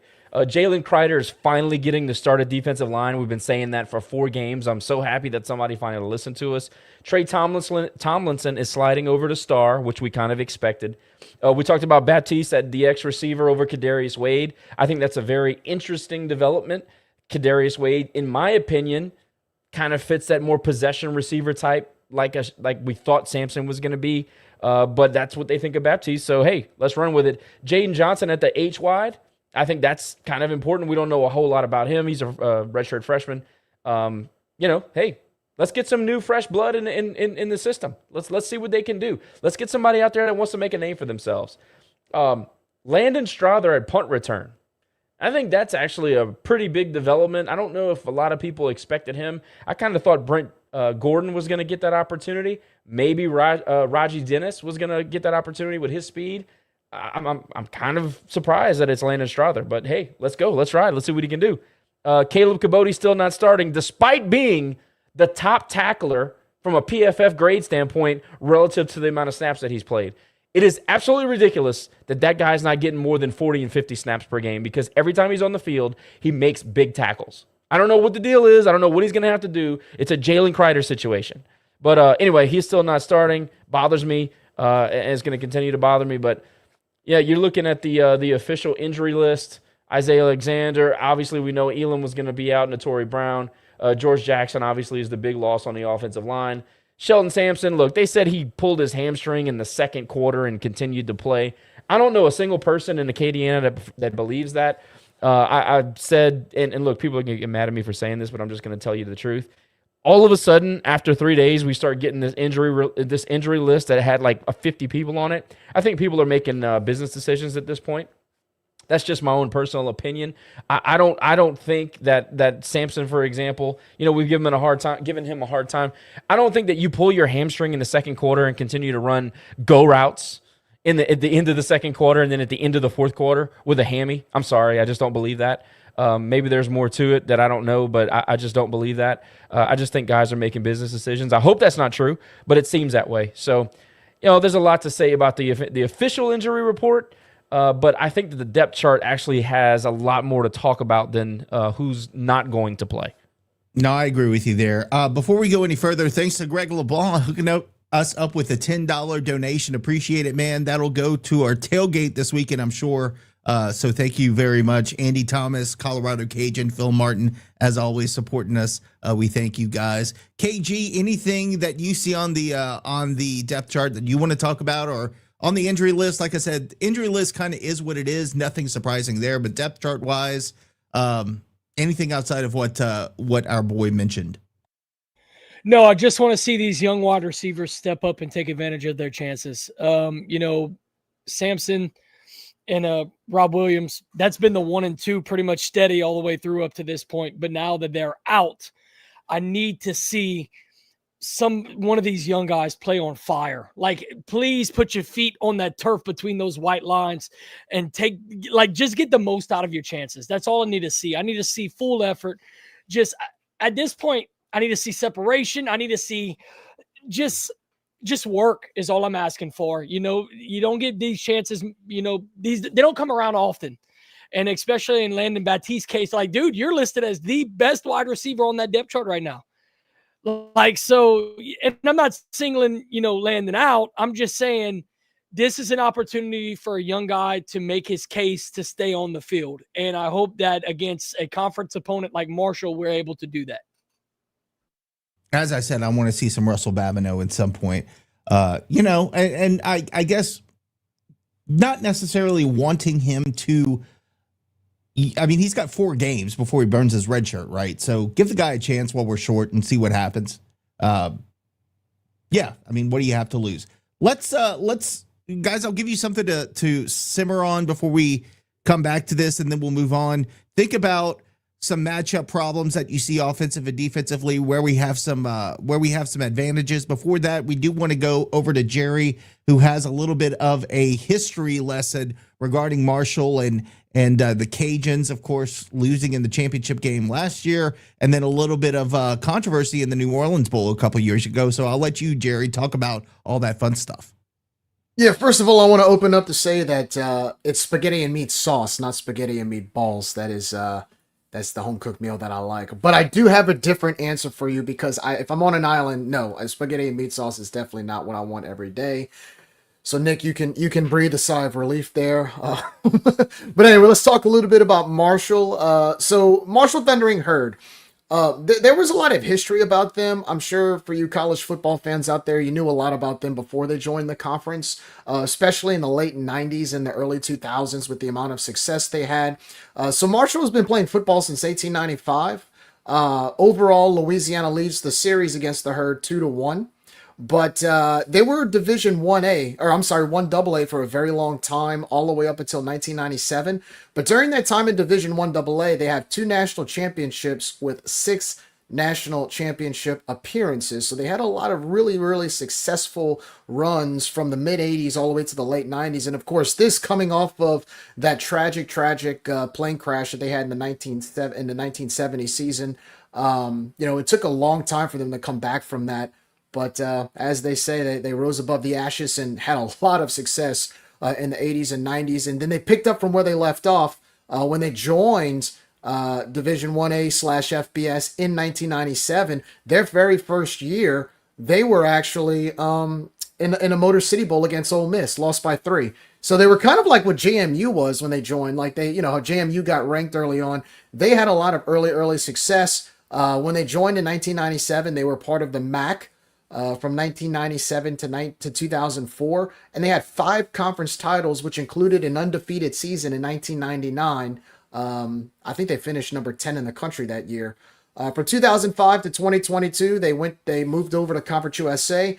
They had some good seasons there, not as much of a successful run as they had in the MAC, but they did win one conference title in 2014. I think they made about 3 or 4 conference titles or conference championship games during that span. Of course, since 2022, they've been a member of the Sun Belt Conference with one conference title, unfortunately, happening last year at Cajun Field. And so far since 1997, they've made 19 bowl game appearances with a 13-6 record. So in the last 25 to 30 years, lots of success. They've also finished in the AP Top 25 4 times. They're notable alumni, some guys to mention, of course, former quarterback Chad Pennington, Hall of Fame wide receiver Randy Moss, former New York Giants running back Ahmad Bradshaw, and of course, former quarterback and now coach Byron Leftwich. That's just a few names who played for the Thundering Herd. And I believe they have about 5 or 6 guys in the College Football Hall of Fame that came before those guys. And they have a few guys in the NFL Hall of Fame. That includes, of course, Randy Moss. For those who, if you remember, we did play Marshall in the New Orleans Bowl in 2021. That was Coach Mike Desimo's first game as head coach. Louisiana won that game by the score of 36-21 to cap off a 13-1 season, top 25 ranking in the AP poll. And of course, last year, again, conference championship game, Marshall was victorious by the score of 31-3, and they won the conference championship. Of course, their head coach, Charles Huff, left to go to Southern Miss. And I know they have a new head coach this year that's trying to find their identity. I believe they had about 70 guys that they had to replace, if I'm not mistaken, with this roster. So they have a little bit of rebuild, but it looks like they've kind of, had a little bit of success early on. I know you guys talked about it, but that's just a few things about Marshall as far as some of the fun facts about the Thundering Herd. I always said coming into when they came into the conference and going into the series that I was actually excited for Marshall to come in because they do have a respectable brand name with college football. So no, I'm very happy that we get to play them, and I'm very happy that they've become a normal opponent for us in this conference. So there's some fun facts for you about the Marshall Thundering Herd. Hey, Jerry, they're in Huntington, West Virginia, right? They are. That's correct. Yeah. Okay. Question for you real quick. What is their water tower called? It's probably just called Huntington Water Tower, not the other one, not like the one in Ypsilanti. And it's actually shaped like a regular water tower, you know. Cool. So, all right, just making sure there, buddy. And of course, we'd be remiss if we didn't mention the 1975 tragedy, of course, with the plane crash, the team perishing in that tragic event and having to rebuild from scratch. A great movie, We Are Marshall, was produced. And that shared that story. So I know a lot of people take that's the easiest cheap shot to take at Marshall. Thankfully, our fans don't do that. We stay above the board with that. But you've seen that on X and other social media. So yeah, we're not going to go there. I don't think we'll ever get that personal. All right, let's talk a little bit more about Marshall, and then we'll move on to other things, including coaching decisions and what fans are saying about the coaching staff and gripes that they have, whether or not that is those are valid points. I'll start with you, KG. From an offensive perspective, do you see any opportunities for the Cajuns offense against the Marshall defense? I know Squib Kick Poppy talked about it a little bit earlier, but anything that you see from an offensive standpoint that you think will be good for the Cajuns this weekend? Well, they're gonna. They don't rank very well defensively in stopping the pass. The problem is that we're depleted in that area ourselves. So that's kind of why I asked, Caden earlier, can we take advantage of those mismatches in the middle of the field? Because we're legitimately going to need them too. I mean, if we're going to have a chance on throwing the ball well, I expect us this week is going to be more of a, in my opinion, we have to find ways to get ourselves in 3rd and short situations as often as possible. I'm talking about, I don't care if you got to run it to get to 3rd and short or, throw short passes with the tight end. I don't care. Get yourselves in as many 3rd and short situations as possible and convert as many of them as possible. Because this is not even last week's offense where we had a full arsenal, and I'm quote unquote full arsenal of wide receivers where you could take shots down the field and throw for 220 yards. This is not what that's going to be this week. We just don't have the personnel to do it. So I think we're going to have to lean run heavy. Marshall is very talented at stopping the run. I said that a couple of times tonight. And that's why my key to the game offensively for us is finding somehow, some way, establishing the run. We have to. Because if we don't, I just don't think there's any way for us to overcome that offensively.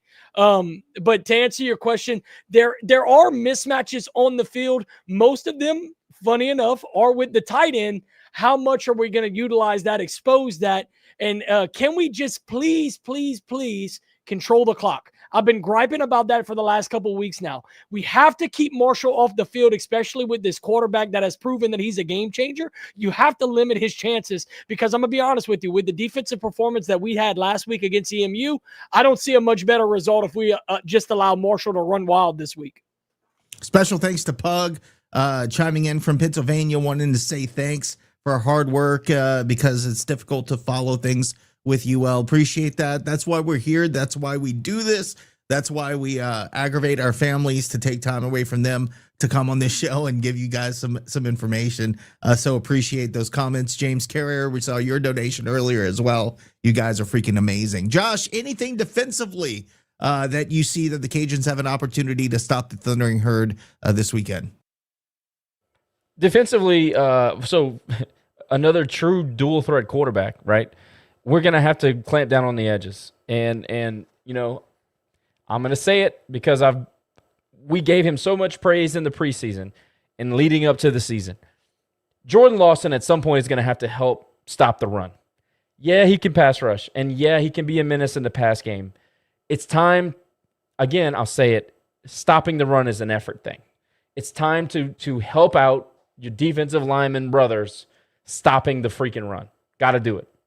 And if you're going to have a guy like, and I know he has like 9 names, so I don't want to butcher it, but if you're going to stop a true dual threat quarterback, you have to be disciplined on the edge. Is Jordan Lawson going to be able to be disciplined on the edge? For me, that's the biggest development. That's going to be the biggest part of the game that I'm going to be watching personally. So I have faith in our linebackers. I think they're fast enough. I think they're smart enough to contain him. I think that everything is going to start and stop with that quarterback. If you look at when they made the decision to go to him, before that, their offense was basically a BB gun. Since he's been inserted, I think he's passed for over 450 yards. He's rushed for something like, what was it, KG, almost 200 yards. I mean, the guy is legitimate. So stop the dual threat, at least contain him. Do whatever you can to keep everybody in front of you. Don't allow big plays because it looks like this is going to be a big play offense. They didn't prior to this week's pass game, they didn't hold on to the football all that much. This pass game really helped them a lot in time of possession. But don't let big plays happen. Do your job. Set the edge. Contain the edge. Don't over-pursue. And I know Jim Salgado is going to have these guys ready to play that type of quarterback. I just think that our defense has just got to get back to doing what they do. You know, we're going to have... My biggest issue with the defense outside of just a strategic scheme is tackle. Just tackle. Our fundamentals have been so poor in the first 4 games. Just wrap up. When you have an opportunity to make a stop, make the stop. Don't throw yourself into somebody trying to make a big hit. I don't know what the hell we're doing out there, but the tackling this year in 2025 has been the worst in the Dez era. I don't know what the hell is going on. And from reliable players, too, by the way. Reliable players that we were high on going into the season. I'll be the first one to say that Tyree Skipper has been really bad in run defense. I don't want to say the name, but yes. Well, he's my favorite player, and I've spoken very highly of him. But he has literally become a liability on the back end. That cannot happen from him. Jalen Clark has got to do better wrapping up. Stopping the run. He's got to be. Look, I understand that Missouri was a completely different animal. And I understand that when we're having to make the majority of our tackles in the secondary, they kind of bludgeon you to death. That can't happen in this game against Marshall, because if it does, they're going to beat us. Before I go to you, Jerry, let's talk about Satan giving us $5. You know what? We didn't rapture yesterday. So I guess we have you to thank for that, maybe. I don't know, but thank you. We look forward to some Raging Cajuns beer. I don't know if we want it in person. Is that the Satan? Because the Satan has like 1 million followers. I don't know. Okay. So, but we thank Satan. Satan's actually a great follow if you're on Twitter. It's really good. It's kind of funny. Jerry, I saw you had some comments. We'll wrap this up and we'll move on. Yeah, I just want to say on defense, and we talked about this with Russ the other night. I just hope our secondary plays press coverage more often. Every time we back up on the coverage or play a zone, that's when offenses move the football on us. I noticed it the other day against Eastern Michigan. I think the biggest issue we have in the secondary, besides tackling, is we're not using our aggression in the press coverage to our advantage. I noticed even against Missouri, whenever we played press coverage, they really didn't have as much of an effective passing game. So I think this is a game where if they are playing a dual threat quarterback, if they are mixing and matching their offensive scheme, play some press coverage and make this guy throw the football. I think if we do that, we got a better shot because, again, I just found last weekend what was so frustrating on defense was we played that zone and you let a guy like Noah Kim have a career day on you in the passing game. Play some press coverage. That's all I ask. Be more aggressive in the secondary. No, what I also need to see too, and we talked about it earlier in the show, you got to be better in red zone defense. I'm going to hammer that home because I truly believe that was the difference in the game last week. You know, we allowed 4 touchdowns in the red zone. We held them to no field goal opportunities. So you have to play better red zone defense. And not only that, this is a small point that I also saw last week. How many 3rd and longs did we allow them to convert last week? It felt like I saw like 3 3rd and 15s go for a first down. That's another thing. When you get in 3rd and long opportunities, get off the football field. We do not need to allow any opposing offense to lengthen their drive any longer than it is because we're doing ourselves no favors. But bottom line, keep giving effort, guys. I mean, that's the thing that's going to turn this season around is effort, hope, and effort. When you're playing well, continue to build on what you're doing and just give effort until the final whistle blows. That's all I can say, boys. All right. Well, the Cajuns will take on Marshall 7 o'clock on Saturday. Of course, we'll be out at the tailgate. Come say hello. I'm driving in from Houston. Going to spend some time out there as well. And of course, the brand ambassador, hopefully after a win, will come to the tailgate as well. Also, when you're leaving the game, if you want to avoid having to get out with traffic, come hang out at the tailgate. When we do our post game, it's a lot of fun to have an audience there and hearing some clapping around. And oh, great, Destiny's here. Anyway, I got distracted, guys. Sorry, it was Satan and Destiny. I don't know if that was on purpose or by mistake, but that's Satan a sign. Now, Destiny. I don't know if that's a good thing, guys. That's a sign. Anyway, all right. Speaking of, not speaking of anything, moving on. Let's talk about the coaching situation. And I thought it was interesting. Phil said something earlier about an administrator being at his place of business this weekend and saying that a certain head coach does not like us and can't stand us and never watches. What I think is funny is we know the administrators that went to the game, so we could probably narrow it down really quick. But anyway, regardless of that, let's talk about the concerns that fans are having. And this is not just Jerry and Josh and Nick and Cole and Lane. This is what we are seeing and hearing from fans, not only on message boards, not only on threads, but also in general. A lot of play calling concerns, squib kick decision, running instead of passing versus EMU. Down by 30 to Mizzou. We're 4th and 2 at our own at the 23-yard line, and we decide to kick a field goal instead of trying to go for it. When we're having a little bit of success on that drive after a turnover, by the way. I mean, they gifted you a turnover, and on 4th and 2, you decide we're gonna go for a field goal and score 3. We hadn't scored the entire game. We talk about miscommunication and being worried about, they're saying, guys, when nobody quit, this team didn't quit, and nobody actually said that. So let's talk about the fan feedback as a whole. And as an example, I'm going to go ahead and play something that was left on Sunday. Now, typically, guys and fans on Saturday night right after a game get really pissed off. This was a Sunday, so he had time to think about it all night, and then the next day till right before the Saints game. So he wasn't pissed off about the Saints game. But let's hear what this caller had to say about the coaching and about the game in general. Hey, just wanted a long-time listener. I've been listening to y'all every week. I enjoy the show. I love the podcast. My hot take is, you're going to think I'm crazy. I say get rid of this Mike, but then I just heard he got a 5-year extension. It won't be so easy. I wish we wouldn't have extended Mike. And bring back Billy. Billy's not doing good in Florida.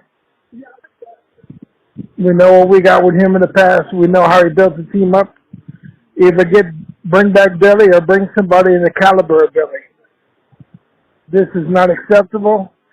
I'm like one of the guys that flashed a little while ago. I actually turned the game off. I was so disgusted. I'm saying we losing to a team or having a team hang around with us that has not won a game this year. This is unacceptable. We have a $40 million budget. What we got to show for it? Thank you again for hearing my call. All right, that's honesty. That tells you it ain't just coming from us. And look, none of us are calling to hire Billy, number one, because that's not going to happen, okay? Billy is not coming back. And plus, I don't know if we want Billy Napier because this is a different time. This is not a couple years ago when we didn't have NIL and you were able to get those SEC guys for, this is just it's a different world. It's light years ahead of where we were when Billy was here. Not saying you could be successful, but just saying it is very different. Number two, a lot of fans are calling for Dez's head. And I'm not calling for Dez's head. I do have a problem with the 5-year extension. I do have a problem with the play calling. I do have a problem with the decision making. And I do have a problem with your mind being more taken up by what a podcast says in the middle of the week than what's going on the field. Those are the problems I have. And we'll talk about the decision to extend him in a bit, but I want to go around the horn and ask you guys first, and I'll start with you, Cole. I mean, I'm not on the fire Dez train. First of all, it's not going to happen. Second of all, I think the seat's getting. It's like when you press that seat warmer in your car. I think this season, if it continues, it's going to start heating up a little bit. But we can't even have this conversation for a couple years. We don't have money, to be honest with you. So talk about this, Cole. What in your opinion, is there any validity for fans calling for Dez's head right now? Well, the problem is that you just came off of a 10-win season, a promising 10-win season.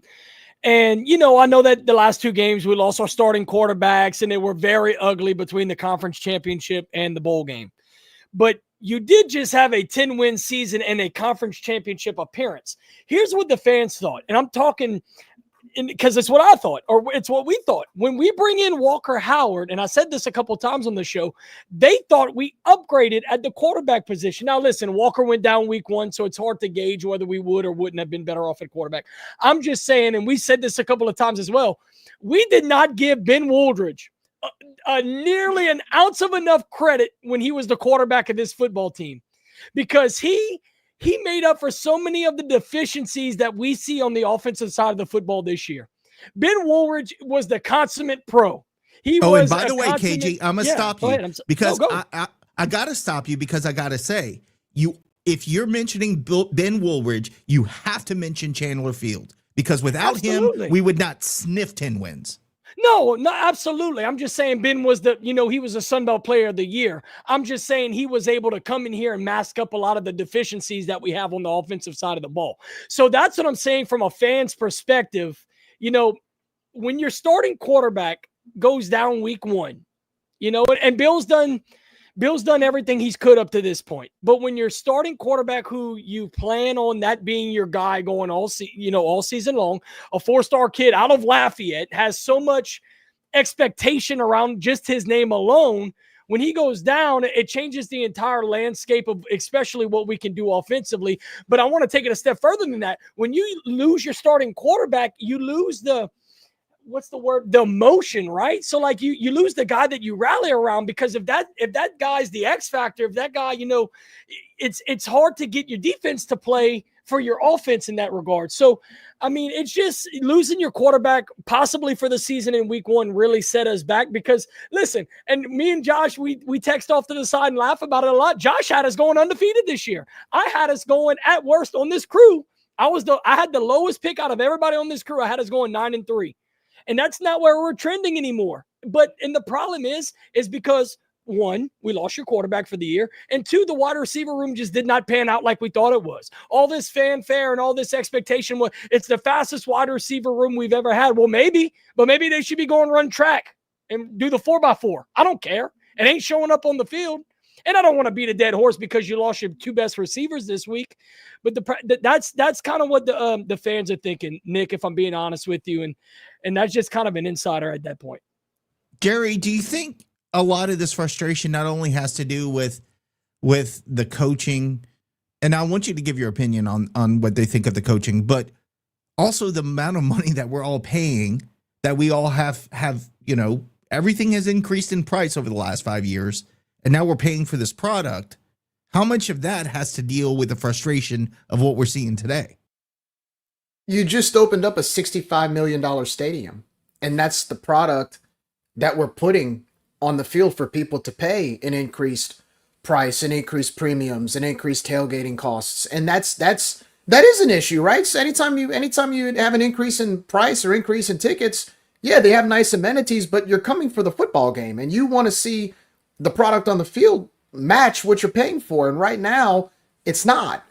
I mean, if you take a look at the sample size of the last 4 games, this is probably one of the worst starts I've seen from our football team as a whole, probably since early Ricky Bussell. And I'm not exaggerating when I say that. How often have we lost to a bottom 5 team? How often have we struggled for 3 quarters against an FCS opponent? I mean, from the first game against Rice, I know you guys were talking about injuries earlier, about, deficiencies and all this stuff, and how we were waiting for like the media to bring that up. But we didn't have injuries against Rice. Outside of Walker going down in the 4th quarter, what did we show with the healthy team the first 3.5 quarters? We showed the same thing that we're seeing now. So it's not just about the deficiencies, it's the sample size of what we've been shown through this first third of the season that hasn't been up to par with what we expected and what the expectations were coming into the season, as Cole mentioned. And for building a $65 million stadium, and I said this in the postgame after Eastern Michigan, this is the worst case scenario. This is code red. You built this nice stadium, you get people to buy in, you have a lot of hype coming in, and now you're a bottom 10 team. That can't happen.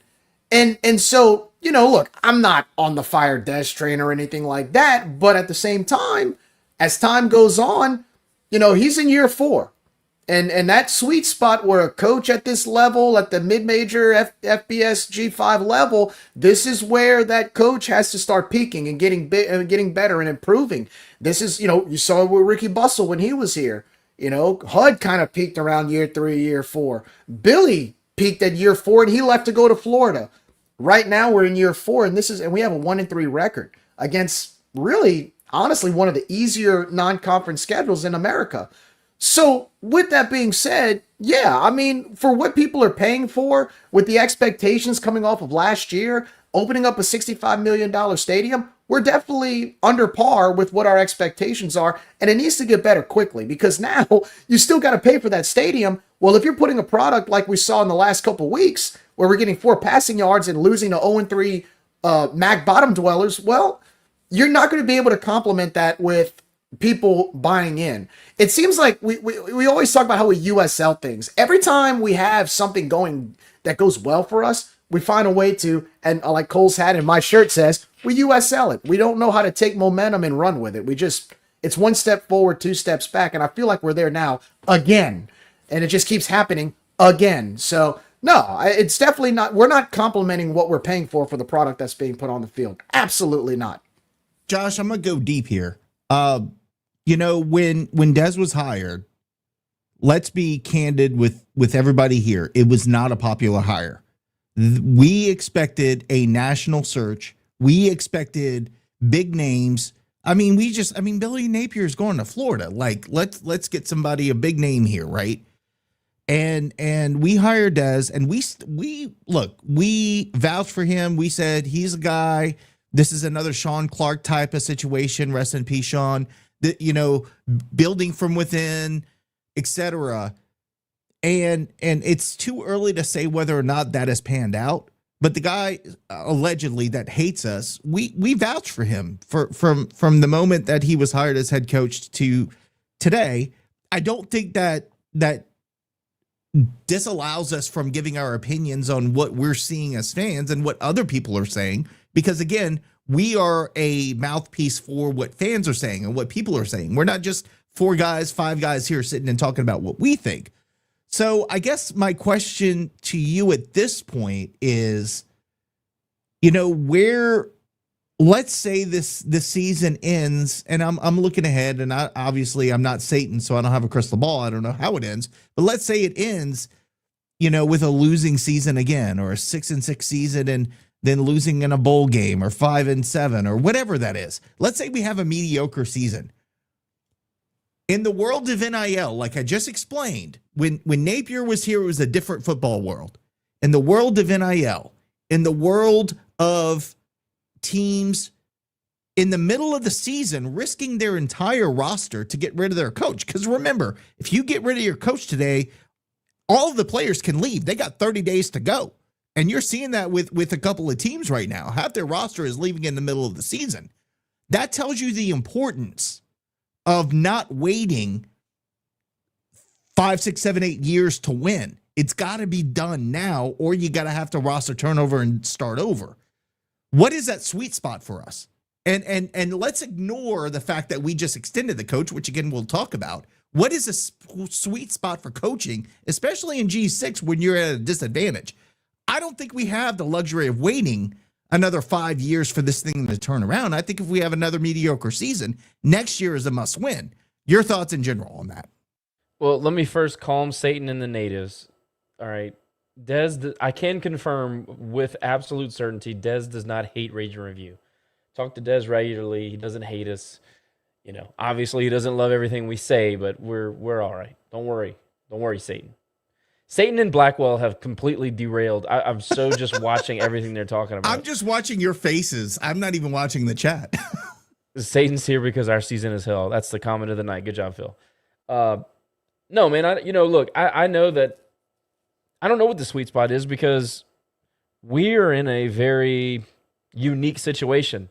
We overspent for 5 years. We tried to make Billy turn this thing into a G5 program, which from a wins and losses standpoint, he did a pretty good job, but the timing wasn't right. COVID, the political comments from the previous coach. I mean, it just didn't translate. You had Learfield come in and piss off all the small businesses around town. You had support staff that didn't know what the hell they were doing. You had fundraisers that don't speak.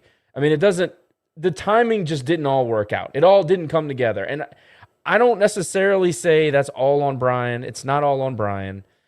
Sometimes you hire people that don't do the job you hired them to do. Get it.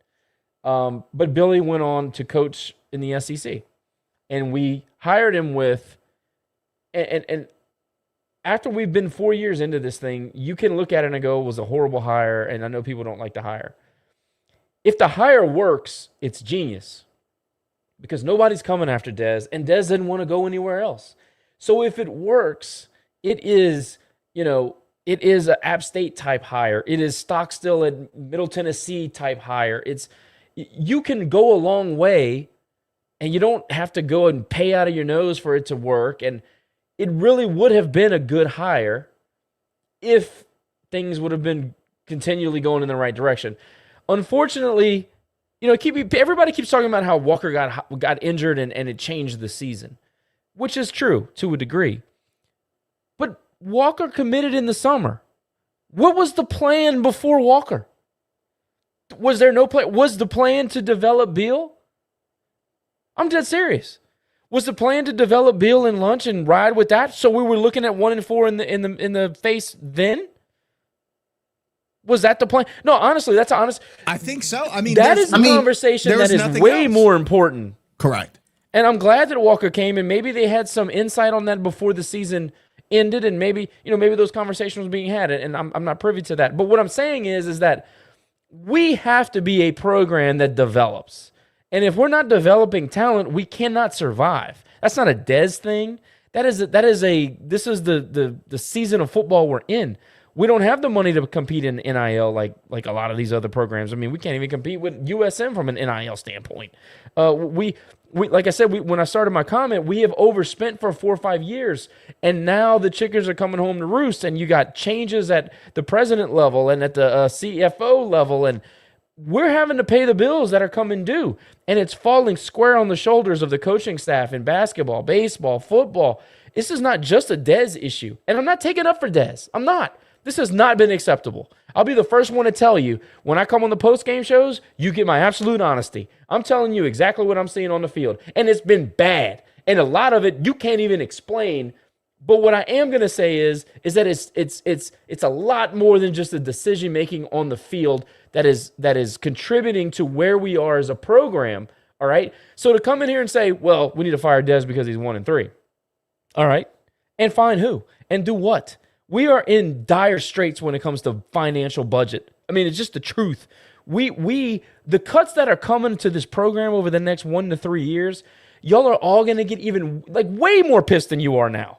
Because like the nutrition program is going to get cut. The freaking strength and conditioning program is going to get cut. The recruiting budget is going to get literally everything you can imagine. Some of the support staff that's on the football team right now, those 16 analysts that y'all keep mentioning, those are going by the wayside. We are going back to a time where we didn't have all these luxuries. And it's not a Dez issue. Napier could still be here. Talking about the caller that left a message.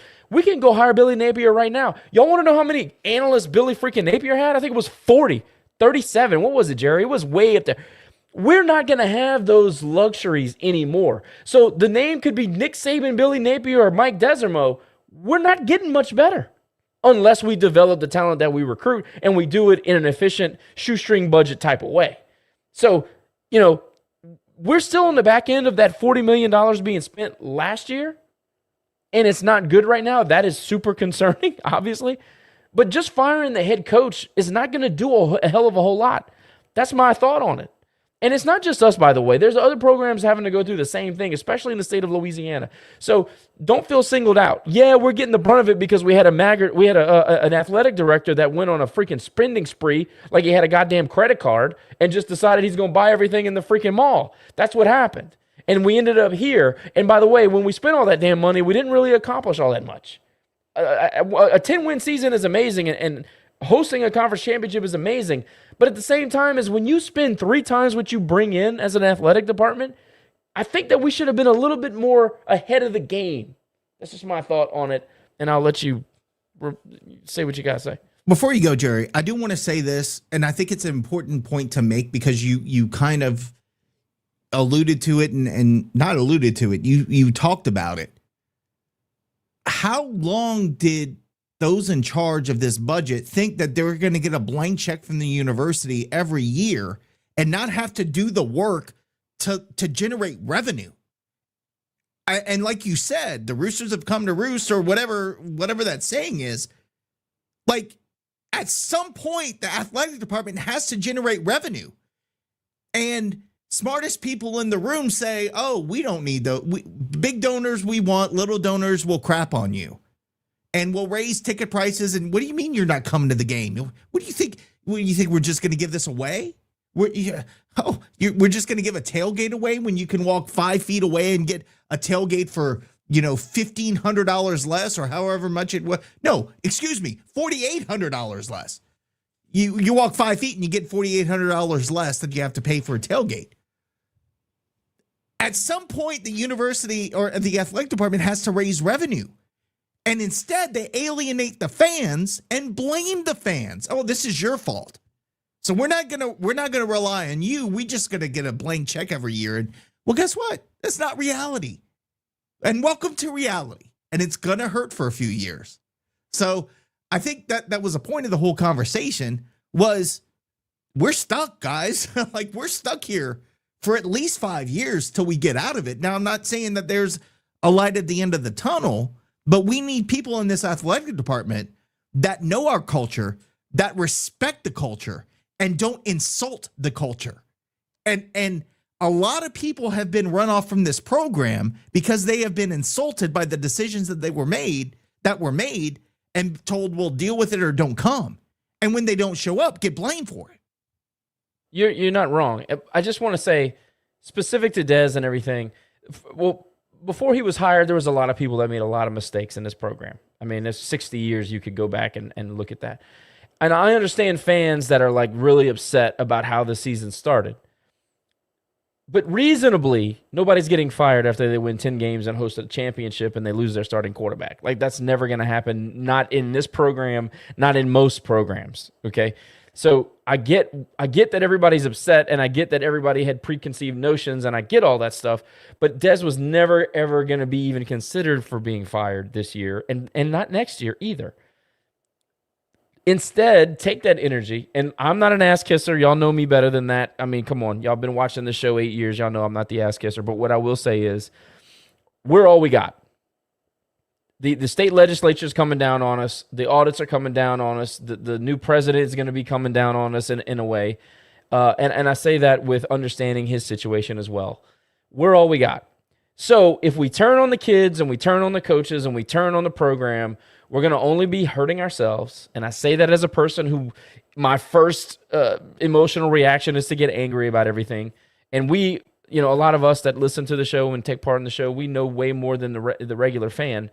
I'm just saying, if nobody rallies around these kids and these coaches, they have nothing else. We got guys being suspended. We got guys being put on leave. We got, people facing termination.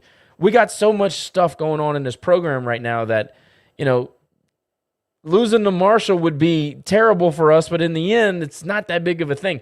We got to find a way to circle the wagons, find a way to support our people, everybody that's chosen to wear a Raging Cajun in Louisiana across their chest. We got to find a way to support them. I'm going to come on here every week and be honest with you and tell you what I see on tape from a film standpoint. I'm going to rip Dez if I think he needs to be ripped. But everybody needs to understand is that 99% of the people in this facility and in this program are working their absolute ass off every single day to not only benefit them, but they're benefiting us and they're benefiting Lafayette. We got to remember that when we're wanting to fire people. I just want to keep everybody on even keel. You got to remember that when we want to fire people. I don't think that Dez is at that point. I know that I'm probably a little bit more lenient than most. I just know what he's dealing with. I know that some of these goofy ass decisions on the field don't help the perception, and I wish he would do better, and I wish he would do better in the media, and that's a conversation we can have. I just want y'all to know, remember, Cole, your sign is backwards. I just want you to know we're all we got. We're all we got. We got to remember that. Don't create a space where other people can come and shit on our program. This is a family conversation where we can say, hey, he's not performing, he's not coaching, they're not raising money, they're not doing.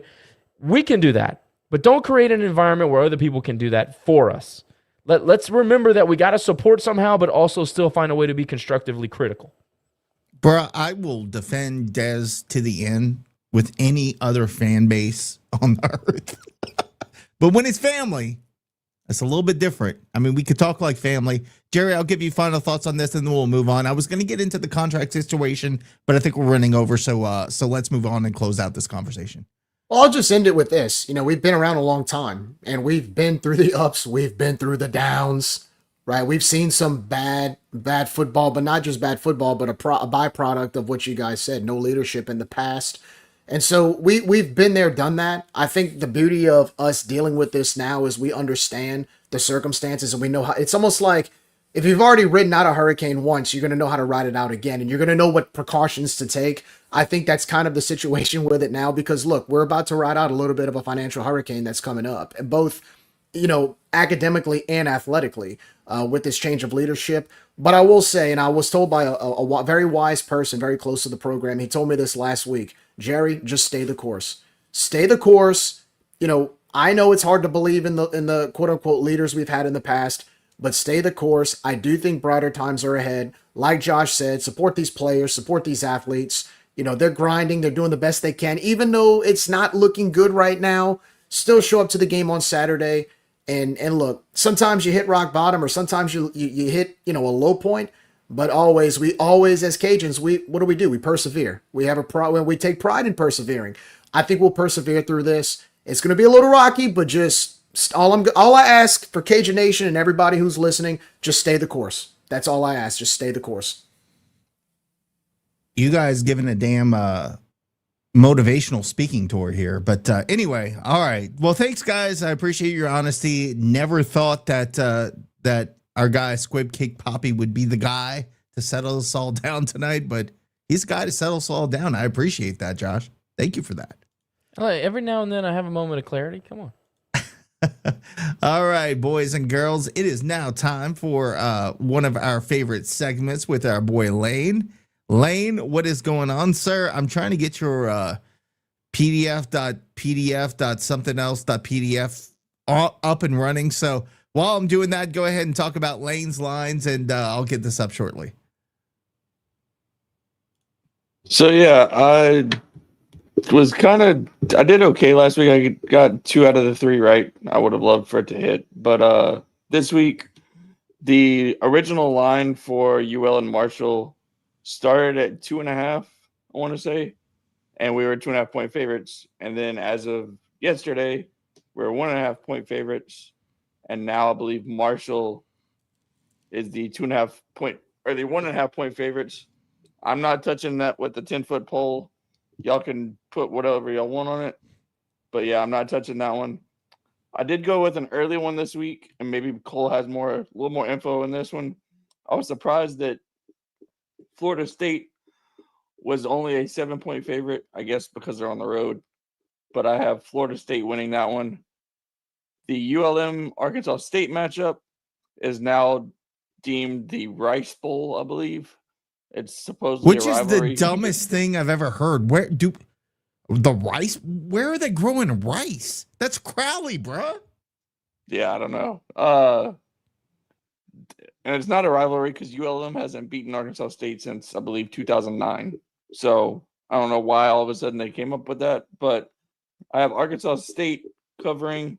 They're actually underdogs, I guess, because it's in Monroe. But I'm going with Arkansas State in that one. And then I'm holding out hope that the Big 12 doesn't play defense this week. It's the second or third week in a row that I've gone with Big 12 with the over. I'm hoping it hits this week, but we'll see as it plays out. I'm going with Arkansas State all day long. Look, I know they look bad against Kennesaw State, but Kennesaw State's one of those FCS up-and-comers that I know they didn't look great against us when we played them last time, but I kind of pull for them and I watch when they played. They're not a bad football team, man. So, I mean, Kennesaw State is FBS. I think Arkansas State wins this one.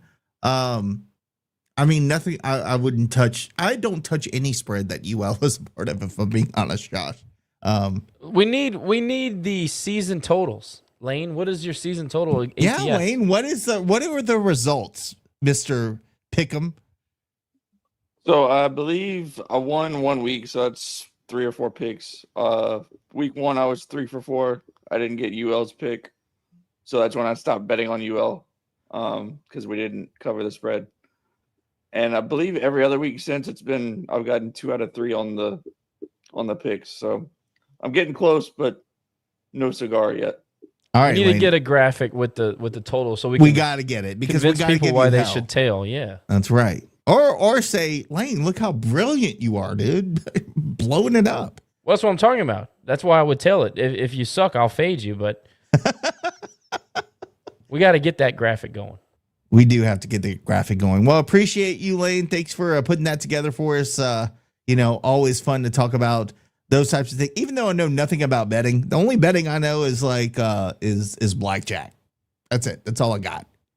I don't know if anybody else plays that, but that's literally the only one that I can understand. You can do those slots things, and that just takes your money. All right, time for one of my favorite segments ever. Here we go.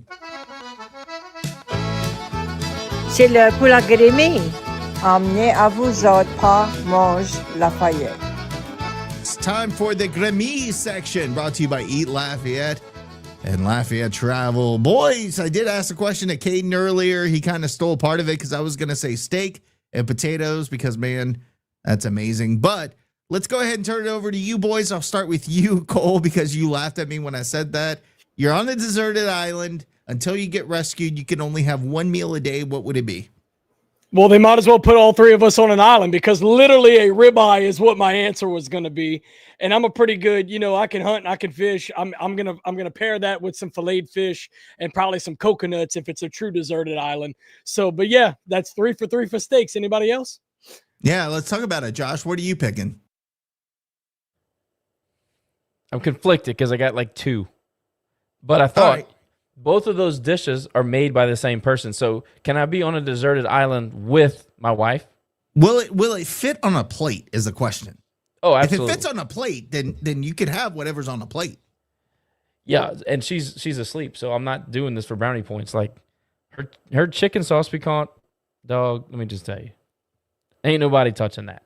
So it would be either that, or she does this pasta thing that I don't even know what it's called. Unbelievable. I just want to have Catherine with me. That's it. Just make it. Just do the thing that you do. Best cook in the world. I swear to God. I'm not even saying she's asleep, so I'm good. I mean, she makes biscuits she made biscuits in the middle of the day. Just like, oh, you got some flour and some butter? From scratch. Everything we eat is from scratch. It's awesome. There you go. So I would have said steak too. I would have also said my mama's fried chicken because, man, that Charles is good. Thelma can make some good fried chicken. And then as a side, you got to have the mashed potatoes. That's just good stuff. All right, Jerry, go ahead and piss me off. What you got?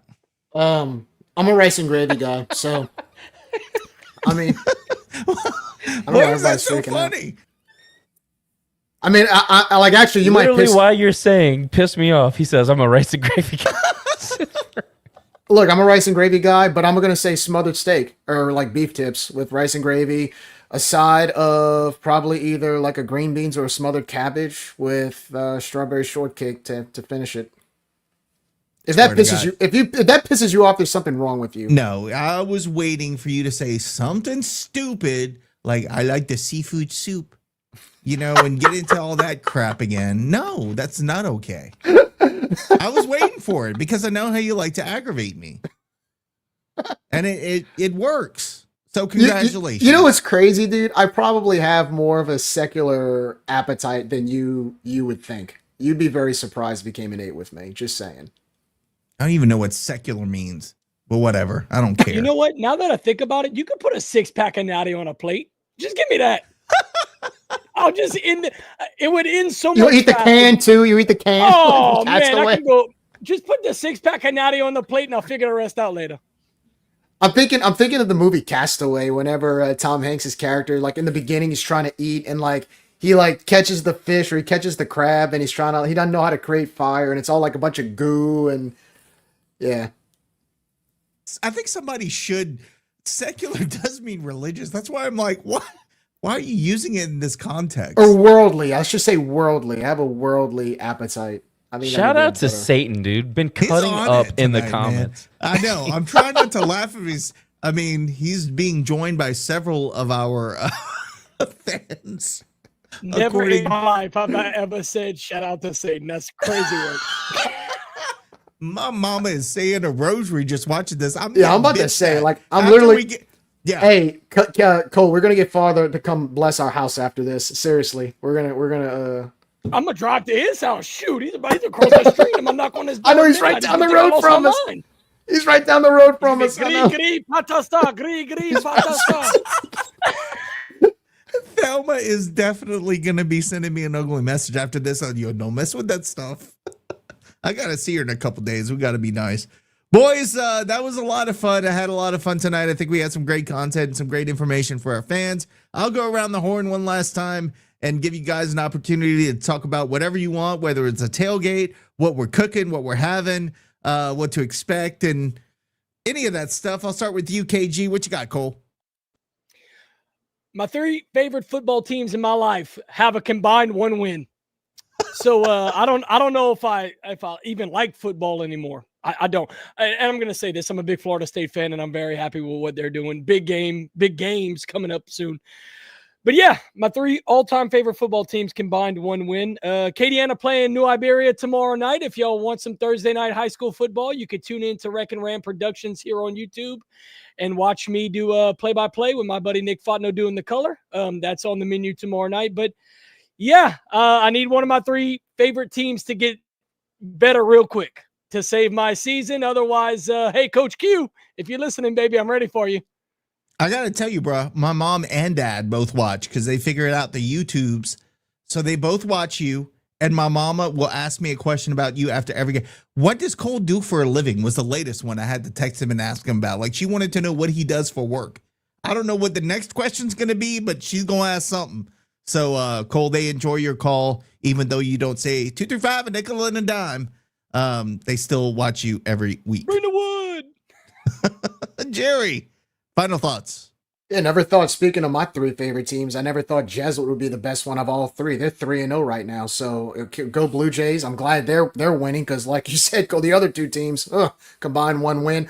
No, we're going to have the tailgate out this weekend. Come find us. You'll see the big Rage and Review flag on Ryan Hart. We are located where the T begins and track and field begins. So come check us out. We'll have some catered food from Best Stop, of course. We'll have our Say Show platter. And we also have some complimentary sandwich trays, some complimentary No, we won't. We will have no complimentary sandwich trays and no promotional items to give away because that is against UL policy. Oh, so that's none of true. that will be going over at our tailgate. That is a good point. I'm just totally making stuff up. I'm so sorry. I got carried away with the spaghetti and meat sauce thing. Maybe I might bring food. We'll have food. Maybe I might bring some spaghetti and meat sauce to just because I know Nick's gonna be there and I know he's just Jerry. gonna love, I would rather just die love in a that. fire than eat your spaghetti and meat sauce. But hey, look, seriously though, we'll be at the tailgate this weekend. Weather should be great. And just come check us out. And we'll be there after the game too. So if you just want to be a part of the audience for our post game, and I think I owe Lane an Oklahoma drill. So, yeah, and us. You indeed do. You agree to that. I would love to watch that. I do. I would. But we'll have the whole family there this weekend. Should be a lot of fun, guys. I know the Cajuns are off to a slow start, but come check this team out and come hang out with us at the tailgate. You don't say, Jerry. Yeah. Josh, final thoughts. Completed the worst sports weekend of my life last weekend. Even the youth team's not doing well. Off to a rough start. It's been rough. One of my worst coaching jobs. Anyway, it's an opportunity to reset. Starting conference play, I know nobody wants to hear. Everything's in front of us. I know everybody doesn't want to hear, it's an opportunity to start over. But it is.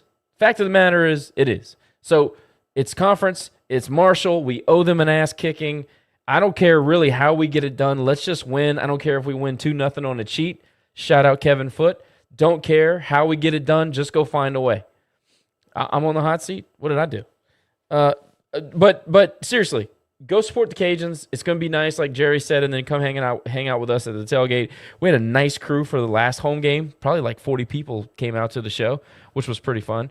And when everything went to hell, we had fun carrying the show, Cole and I, just asking questions to the crowd. That was fun. So we'll have beverages. We'll have some food out there. Y'all have a good time with us. And hopefully we're celebrating a W. And we need it in the worst way. And look forward to seeing fans again. I get awkward in those social situations with a lot of people. So I will be enjoying Phil's peanut butter whiskey. He said he's bringing and, hanging out with you guys. So look forward to that as well. Also, shout out Denny Edwards, who is running the show for Wrecking Rams Productions over at Bill Dodson Stadium. So, all right, I think that does it for us tonight. Want to thank one last time our fantastic sponsors, Gulf Coast Bank, Lafayette Roofing. Of course, you had that weather tonight, too. So be sure to call Darren Doming at Lafayette Roofing, the Yard Goat, Planet Radio 106.7. Yes, please. Branding and marketing, Old Time Grocery, Stride Safety Solutions, Dr. Brett Venable and Recovery Chiromed, Eat Lafayette by Lafayette Travel, Rage and Hydration, and of course, the Best Stop Family Market. And Old Time Grocery. There might be some sandwiches from some place this weekend. Old Time Grocery might be some, but we're not going to go against rules. And also, of course, Say Show, Say Foie Platter, all that stuff going on this weekend. So we look forward to seeing you there. For my boy Josh, for Cole, for Jerry, for Lane in the background. Let me throw you up here, Lane, to give your final side. I am Nicholas. Hope you all have a wonderful rest of your week. We'll see you at the tailgate on Saturday. And as always, until next time, go Cajuns.